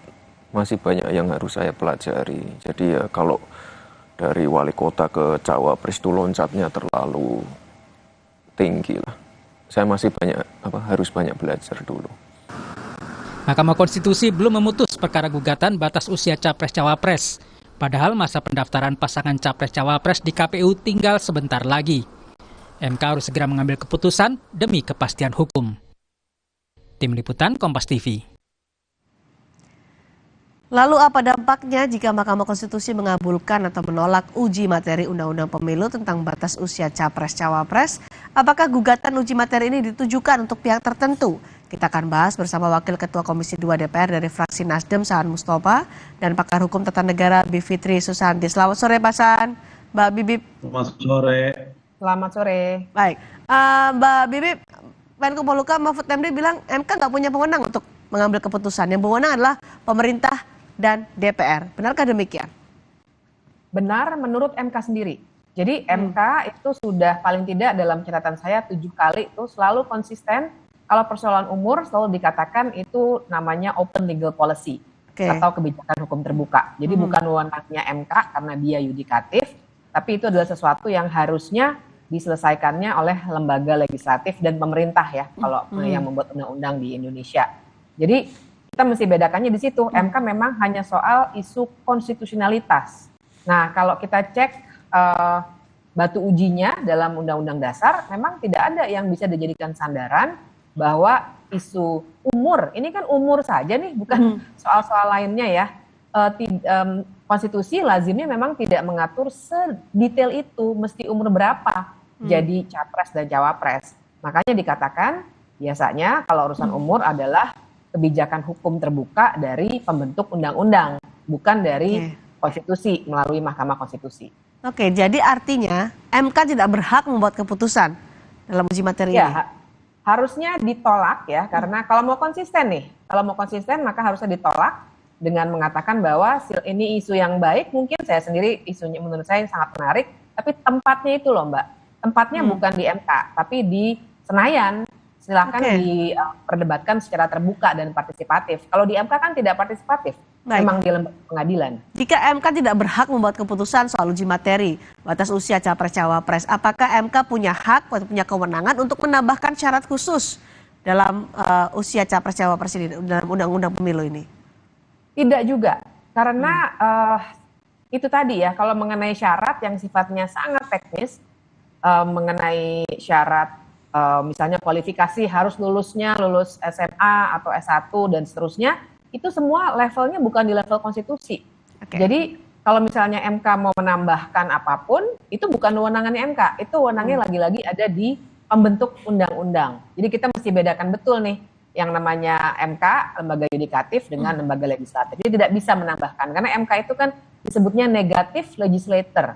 Dia tidak membuat pasal baru, dia memang pengadilan. Yang bikin pasal itu yang berhak adalah DPR dan pemerintah. Apapun itu ya, apa itu norma baru atau syarat khusus, itu bukan kewenangan dari Mahkamah Konstitusi sama sekali. Bukan, itu memang kewenangannya lembaga legislatif. Dan menurut Anda harus ditolak sepenuhnya atau ditolak seluruhnya? Harusnya ditolak, dikembalikan sebagai kebijakan hukum terbuka. Oke, Pak Saan sudah bergabung bersama kita. Pak Saan, MK disebut tidak berwenang untuk mengambil keputusan soal uji materi undang-undang pemilu. Wewenangnya adalah ada di Senayan, di DPR. Apakah DPR juga akan membahas ini? Iya, sejauh ini DPR nggak ada upaya untuk melakukan pembahasan ya terkait dengan soal undang-undang pemilu, Undang-Undang Nomor 7 tahun 2023 yang berubah dari Undang-Undang Nomor 7 2017.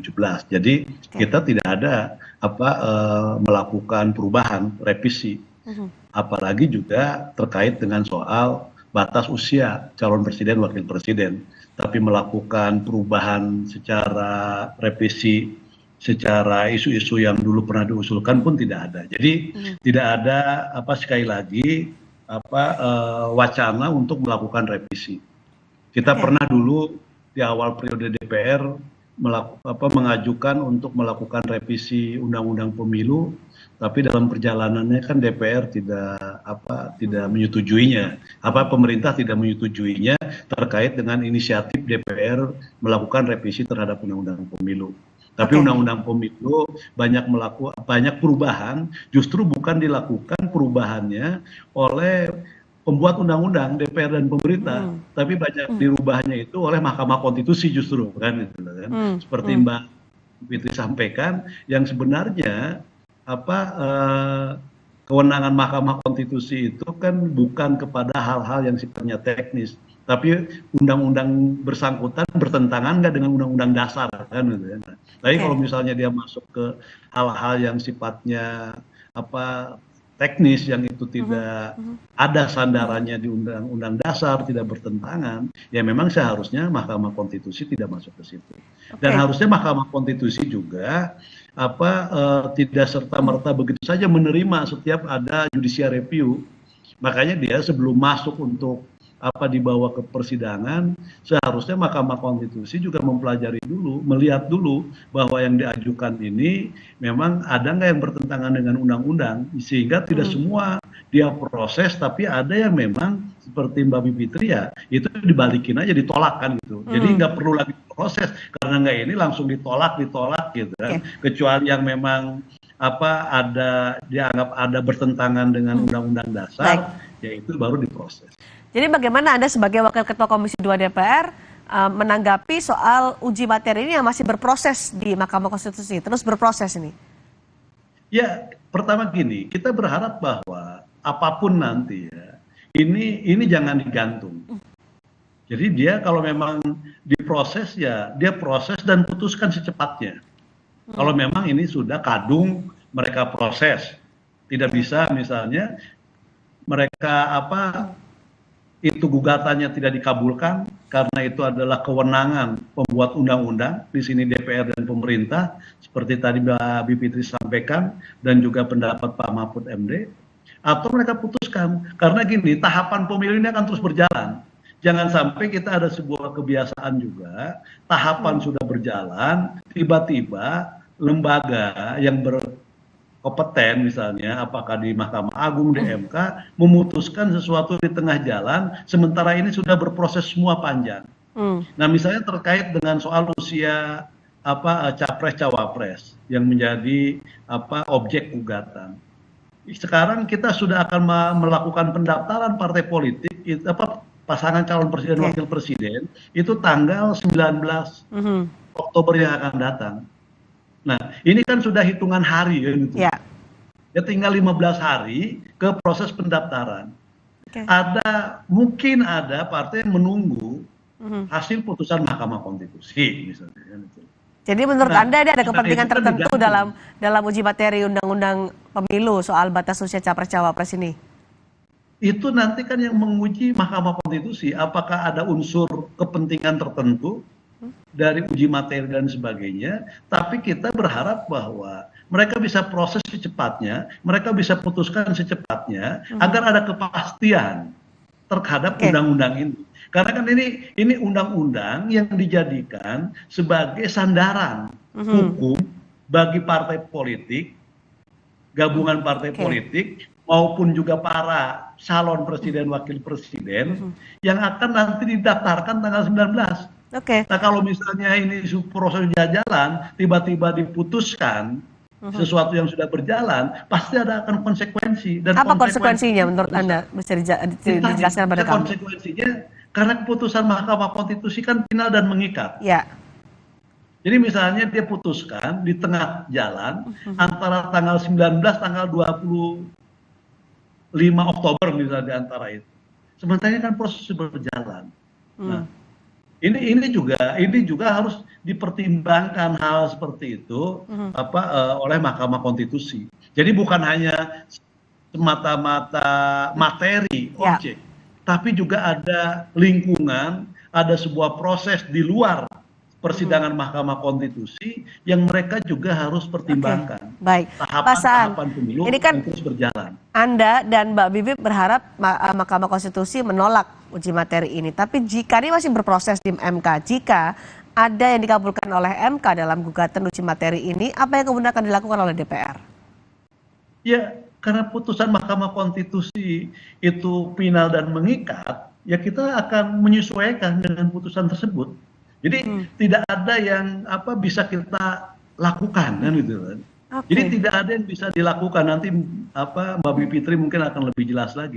Tidak ada yang bisa dilakukan oleh DPR ketika Mahkamah Konstitusi sudah memutuskan terkait dengan undang-undang yang diuji materi. Baik. Terkait dengan pasal. Dan kita akan sesuaikan itu. Mbak Bibip, jika MK mengabulkan gugatan ini, tadi Mbak Saan bilang ya mau nggak mau mengikuti karena konsen sudah final dan mengikat. Benarkah demikian? Dan apa sebenarnya implikasinya atau dampaknya jika MK mengabulkan gugatan ini? Ya, jadi benar, tidak ada yang bisa dilakukan. Makanya ini bahayanya kalau tidak kita diskusikan, tidak kita ingatkan konteks ini bahayanya. Karena kalau putus sekarang, berarti ya DPR tidak hanya di masa kini, tapi masa depan pun dia tidak bisa mengatur lebih lanjut. Bahkan sampai katakanlah suatu saat mau diubah tidak hanya 35, seandainya mau diubah sampai sama dengan usia memilih pun 17 tahun, DPR jadi susah. Karena ini dijadikan isu konstitusional oleh MK. Nah itu salah satu argumen yang waktu itu saya sampaikan juga kepada Mahkamah Konstitusi di dalam sidang. Jangan main-main, kalau memang bukan wewenang Anda, harusnya Anda tidak terima betul, karena nanti semua perkara yang berkaitan dengan batasan umur dianggap sebagai isu konstitusional. Nah, jadi begitu MK memutus sesuatu, maka tidak bisa tuh misalnya DPR mengembalikan lagi ke 40, itu nggak bisa sama sekali. Nah, di sini Mbak, saya jadi ingin menanggapi tadi kalau pertanyaannya, apakah ada kepentingan? Menurut saya jelas ada. Kalau tidak ada kepentingan, kan pertanyaannya kenapa harus lewat MK? Ini adalah sesuatu yang normalnya dilakukan oleh DPR. Kalau begitu kenapa tidak misalnya tahun lalu kalau memang tujuannya adalah untuk mendorong anak muda maju secara umum, tidak untuk satu orang. Kenapa dari tahun lalu didorong misalnya diadvokasikan? Ini kan mepet-mepet baru diajukan. Jadi saya kira ini saja sudah menggambarkan ada kepentingan walaupun tidak ada nama yang boleh disebut dalam suatu permohonan ke Mahkamah Konstitusi. Jadi kalau ini sampai dikabulkan oleh Mahkamah Konstitusi, Ya artinya sekarang nama-nama capres-cawapres yang sudah beredar kita cek saja, yang di bawah 40, yang usianya di antara 35 sampai 40 kan sebenarnya cuma satu, yaitu anaknya Pak Jokowi sendiri, Gibran.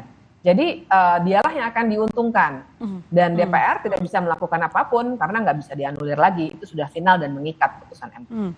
MK harus memutuskan ini secepat-cepatnya, Mbak Bibip, untuk memberikan kepastian hukum? Iya, dan bahkan seharusnya sudah dari beberapa minggu yang lalu tuh sudah selesai sidangnya. Cuma ada hal-hal yang kita tidak bisa mengetahui dengan terang, ternyata ditunda-tunda terus begitu ya. Harusnya sih kalau masa pemeriksaannya itu sudah selesai dari sekitar 3 atau 4 minggu yang lalu. Jadi sebenarnya tidak ada alasan yang jelas kenapa harus ditunda lagi untuk diumumkan putusannya. Perasaan tanggapannya, harusnya bisa diputuskan dengan cepat, tapi Mbak Bibip pendapatnya adalah ini ada apa, kenapa tidak segera diumumkan 3 atau 4 minggu lalu ketika sudah berproses? Ya pertama gini, saya ingin mengingatkan juga, jangan sampai Mahkamah Konstitusi itu dijadikan jalan pintas bagi mereka-mereka yang berkepentingan.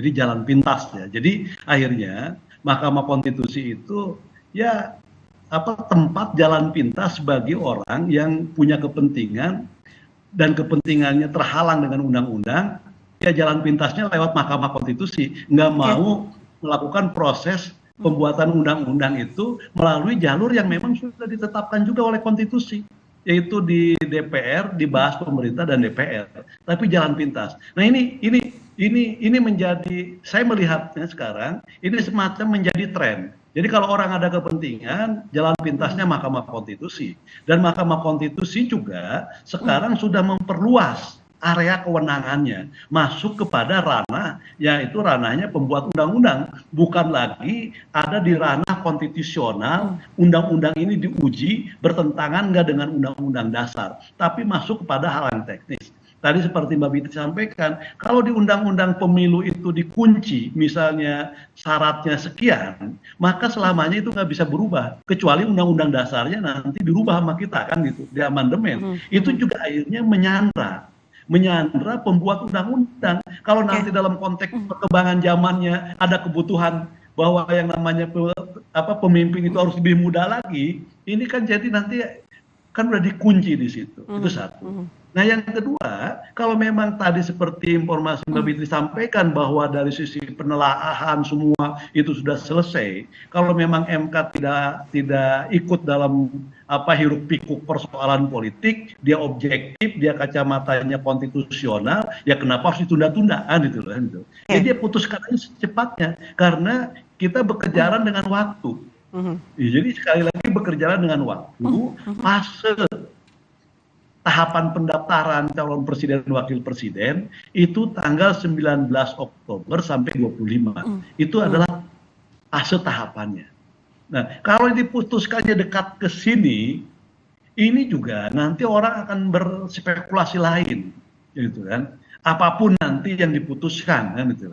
Jadi jangan sampai nanti Mahkamah Konstitusi itu membuka ruang bagi berbagai pihak untuk melakukan spekulasi politik yang pada akhirnya nanti juga akan mengganggu kredibilitas dan integritas dari lembaga Mahkamah Konstitusi tersebut juga.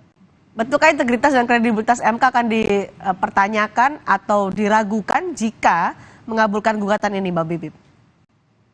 Sangat bisa dipertanyakan dan diragukan karena saya sudah mencatat nih, ada kajian pendek saya. Ada 7 paling tidak tuh, mulai dari putusan-putusan yang terkait dengan batas usia minimal hakim MK sendiri, kemudian juga syarat usia calon gubernur, wakil gubernur, dan lain sebagainya.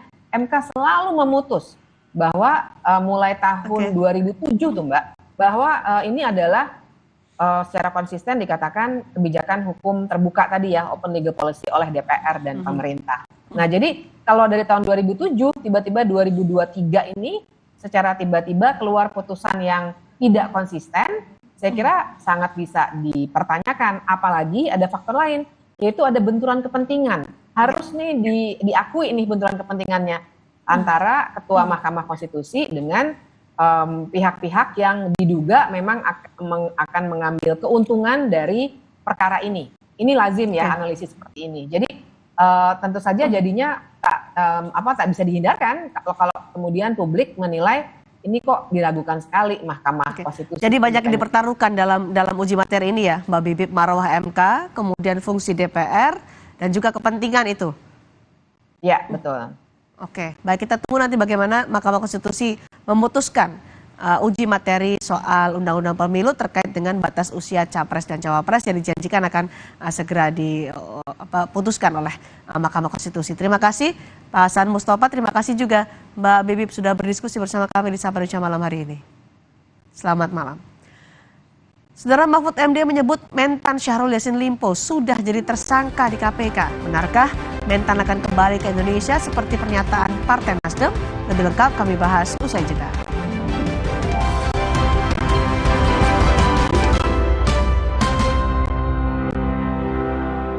Ketika sakit, tubuh butuh waktu hingga 6 bulan untuk pulih.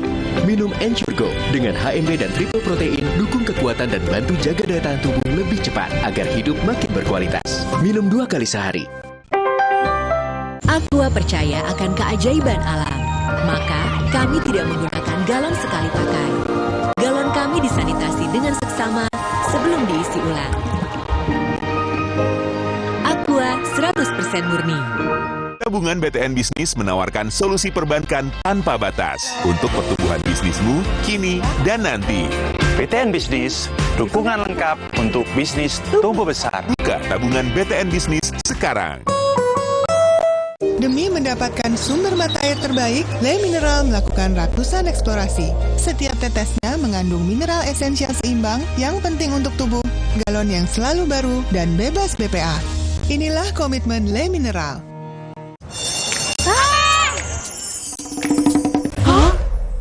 Kita udah pakai pemutih, tapi kok baju dia lebih putih? Oh, pemutih. Kami pakai Vanish White. Lupakan pemutih.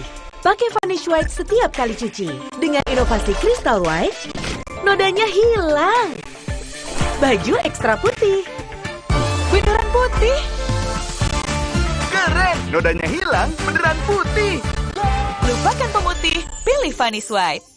Yuk, sarapan Energen sereal. Aku yang buat ya, Bu. Aku mau vanila. Aku mau yang coklat. Energen, sereal nomor 1 di Indonesia. Terbuat dari gandum Australia. Bernutrisi dan mengenyangkan. Kenyang. Aqua percaya akan keajaiban alam, maka kami tidak menggunakan galon sekali pakai. Galon kami disanitasi dengan seksama sebelum diisi ulang. Aqua 100% murni.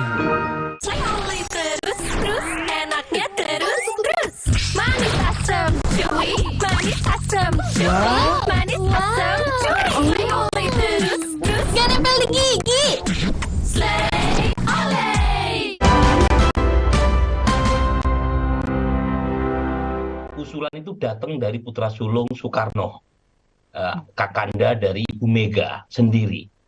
Nah, yang menarik karena diusulkan oleh putra sulung Soekarno dan sekaligus Menko Polhukam Mahfud MD menegaskan status hukum Menteri Pertanian Syahrul Yassin Limpo yang sudah menjadi tersangka KPK. Informasi tersebut didapatkan Mahfud melalui laporan resmi yang diberikan oleh KPK kepada dirinya beberapa waktu yang lalu. Saat ditanyakan terkait Mentan Syahrul Yassin Limpo yang dikabarkan hilang kontak di Eropa, Mahfud mengaku tidak mengetahui posisi Mentan berada. Menurut Mahfud, KPK memiliki cara tersendiri yang akan ditempuh untuk menemukan di mana posisi orang yang dijadikan tersangka. Tapi terkait penetapan tersangka oleh KPK ini Prof sudah mendapat laporan? Bahwa dia sudah tersangka, ya saya sudah dapat informasi. Malah sejak kalau expose-nya itu kan udah lama ditawan tersangkanya, tapi resminya tersangkaannya itu ya sudah dikeluarkan. Kapan Pak tersangka? Oh, nanti tanya ke sana aja. Sementara itu, Presiden Joko Widodo meminta kepada semua pihak untuk menunggu karena Mentan Syahrul Yassin Limpo belum sampai ke Indonesia. Jokowi mengaku tak tahu keberadaan Menteri Pertanian Syahrul Yassin Limpo yang disebut hilang kontak setelah melakukan perjalanan dinas di Eropa. Sebelumnya, Wamentan Harfiq Hasnul Kolbi menyebut Mentan hilang kontak setelah melakukan dinas di Eropa bertepatan dengan isu penetapan tersangka politisi Nasdem tersebut oleh KPK. Ya ditunggu lah. Oh, beliau kan ke luar belum sampai ke Indonesia masa. Artinya nggak ada Pak ya, Pak barangkali ini nggak ada Pak ya? Siapa yang kehilangan kontak siapa? Pak Wamen kayaknya mengakui. Bisa Pak dikontak. Dikontak ya, coba dikontak aja kan bisa. Ada yang punya nomor telepon enggak? Nggak ada Pak. Coba dikontak. Komunikasi Pak. Ya ditunggu nanti. Oh, dia memang dari luar belum sampai ke tanah air. Berarti udah kabarin ke Bapak. Bapak tahu posisi Pak Mentan di mana? Bapak tahu posisi Pak Mentan di mana? Ya masa urusan saya posisi di mana presiden suruh tahu kamu tuh gimana. Terima kasih ya. Dirjen Imigrasi Kemenkumham Silmi Karim memastikan Menteri Pertanian Syahrul Yassin Limpo hingga hari ini belum kembali ke Indonesia. Dirjen Imigrasi menyebut Syahrul Yassin Limpo meninggalkan Indonesia pada 24 September lalu menggunakan Qatar Airways menuju Roma, Italia. 24 September ya, menuju Roma dengan 22 delegasi. Ya. Kemudian menggunakan Qatar Airways. Ya. Kemudian dengan detail itinerary yang saya rasa Kementerian Pertanian ini tugas kedinasan ya, karena menggunakan paspor diplomatik. Ya, terus kemudian yang saya bisa pastikan sampai hari ini belum ada di Indonesia. Itu aja.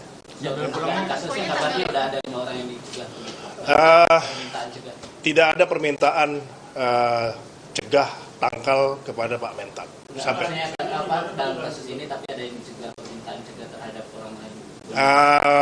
Kalau orang lain saya tidak bisa, ini kan yang tidak bisa sampaikan. Dari catatan imigrasi, Syahrul Yassin Limpo meninggalkan Indonesia bersama 22 delegasi lainnya pada 24 September lalu menggunakan Qatar Airways menuju Roma, Italia dengan paspor diplomatik. Dari Roma, Italia, Mentan dijadwalkan melanjutkan kunker ke Spanyol dalam rangka kunjungan kerja pengembangan greenhouse skala industri. Wakil Mentan menyebut rombongan kunker ke Spanyol sudah kembali pada Senin 2 Oktober lalu dan mendarat di Terminal VIP Bandara Soekarno-Hatta. Terus mencari keberadaan Pak Menteri karena memang sampai detik ini kita belum ada kabar mengenai keberadaan Pak Menteri sampai hari ini.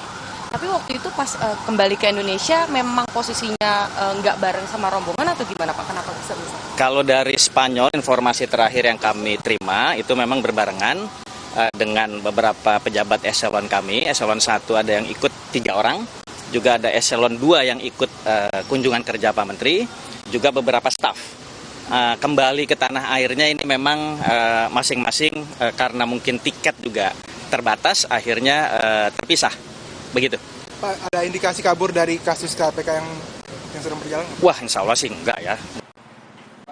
KPK menyebut ada 3 dugaan kasus pidana dan korupsi yang diselidiki terkait Kementerian Pertanian, mulai dari gratifikasi, dugaan pemerasan terkait jabatan, hingga tindak pidana pencucian uang atau TPPU.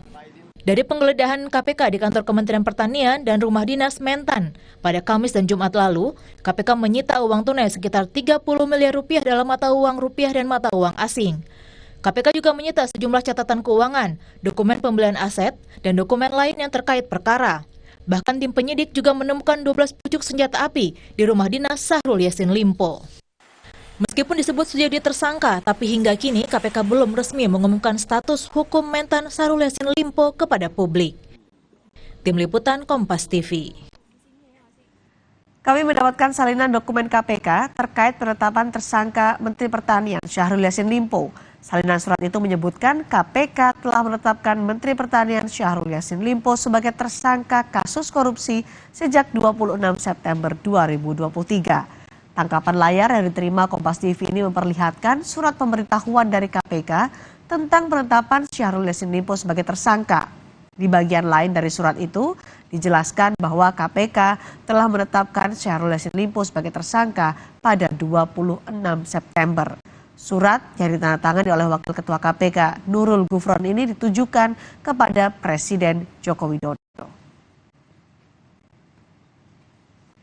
Benarkah status tersangka Mentan sudah diketahui Presiden dan Partai Nasdem? Lalu di mana sebenarnya posisi Mentan Syahrul Yassin Limpo saat ini? Kami bahas bersama pakar hukum pidana Hipnu Nugroho dan kami terus mengundang pihak dari Nasdem. Kami undang Bendahara Umum Partai Nasdem Ahmad Saroni, tapi saat ini kami mencoba untuk menyambungkan kembali untuk bergabung bersama kami di Sapa Indonesia Malam hari ini. Saya akan sapa Prof. Hipnu. Prof. Hipnu. Ya, selamat malam Mbak.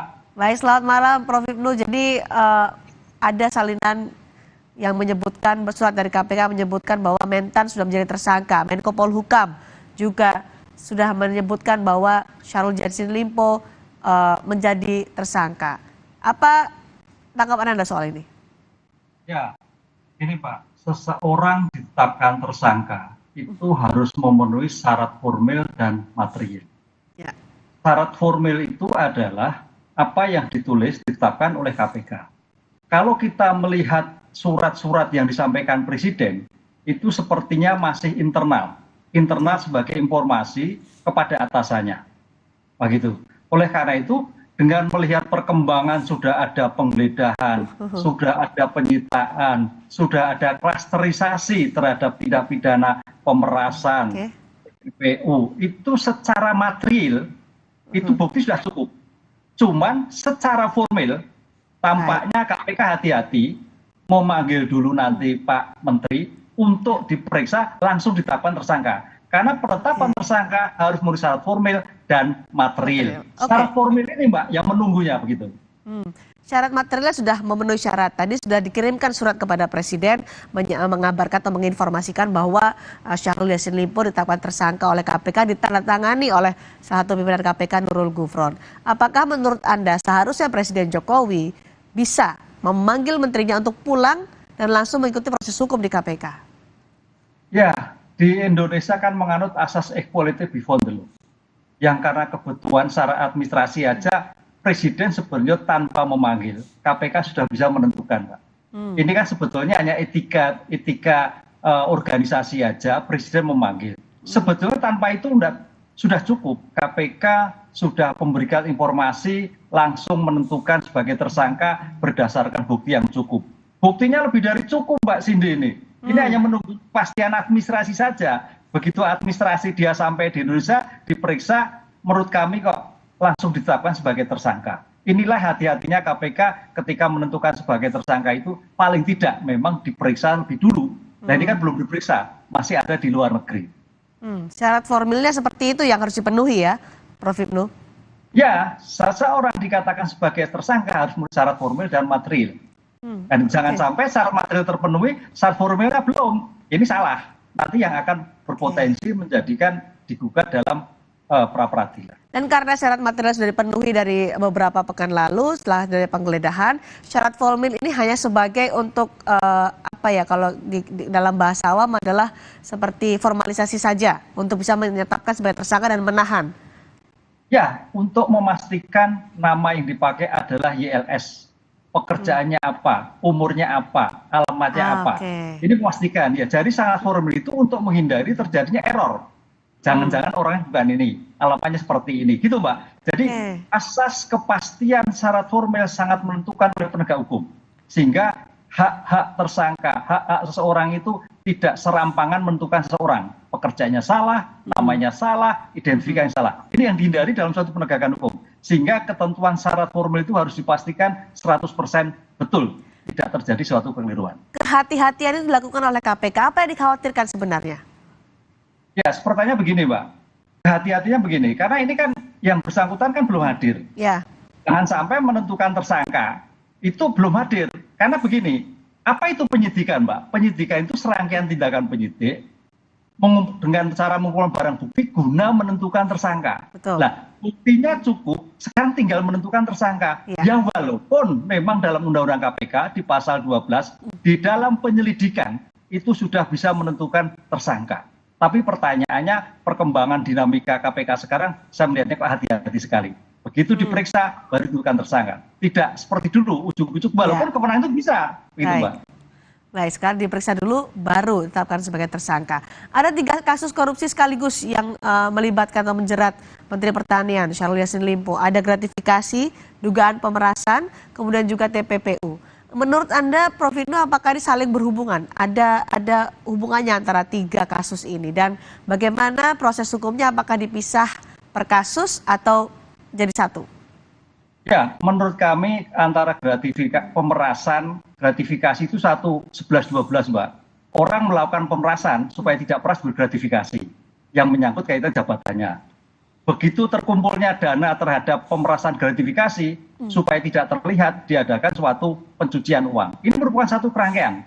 Oleh karena itu dalam seperti ini idealnya memang satu pasal nanti yaitu dakwaan kumulatif, pemerasan, kemudian gratifikasi, pencucian uang. Ini suatu efektif. Atau memang kalau pencucian agak sulit, digratifikasi dan pencucian dulu. Karena itu tidak pidana asalnya. Tidak pidana asal terbukti, baru pencucian uangnya. Ini yang sekarang juga menjadikan tren sekarang dijadikan merupakan satu kesatuan dalam suatu dakwaan kumulatif. Tapi kalau lebih aman juga, gratifikasi dulu dan pemerasan dilakukan suatu pemeriksaan, yaitu pasal 12E, baru tentang TPPU. Karena TPPU itu juga membutuhkan suatu pembuktian. Memerlukan suatu alur yang jelas, sehingga jangan sampai ada suatu kekeliruan, begitu Mbak. Baik, kembali soal kehati-hatian KPK ini menarik karena kan biasanya penyidikan ketika dinyatakan naik ketika penyidikan sudah harus ada tersangka, tapi KPK waktu itu belum menyatakan bahwa ada tersangka atau belum gitu. Nah, ketika beredar surat penetapan tersangka terhadap Menteri Pertanian Syahrul Yassin Limpo, tertulis penetapan tersangka tanggal 26 September dan surat yang disampaikan itu tertanggal 29 September 2023. Artinya kan sebenarnya ini harusnya sudah diumumkan, sudah dipublikasi bahwa menjadi tersangka adalah Menteri Pertanian Syahrul Yassin Limpo ini. Apa kemudian yang menjadi pertimbangan KPK menurut Anda? Untuk pertimbangannya menurut kami adalah bagian dari untuk melihat suatu tingkat firm dalam suatu penetapan tersangka. Jadi di dalam suatu penetapan tersangka itu orangnya ada, gitu loh Mbak. Jangan sampai KPK itu menetapkan orang, tapi orangnya belum ada. Ini karena Syahrul Yassin Limpo masih berada di luar negeri begitu, Prof? Nah, begitu Mbak maksud kami. Sehingga kalau nanti begitu selesai turun periksa, pasti ditentukan langsung sebagai tersangka. Orangnya ini, atas ini, nama seperti ini, alamatnya ini, pekerjaan. Selesai, begitu. Baik, Prof. Nanti kita akan lanjutkan lagi perbincangan soal penetapan tersangka Menteri Pertanian Syahrul Yassin Limpo selepas jeda. Tetap bersama kami, Saudara, di Sapa Indonesia Malam.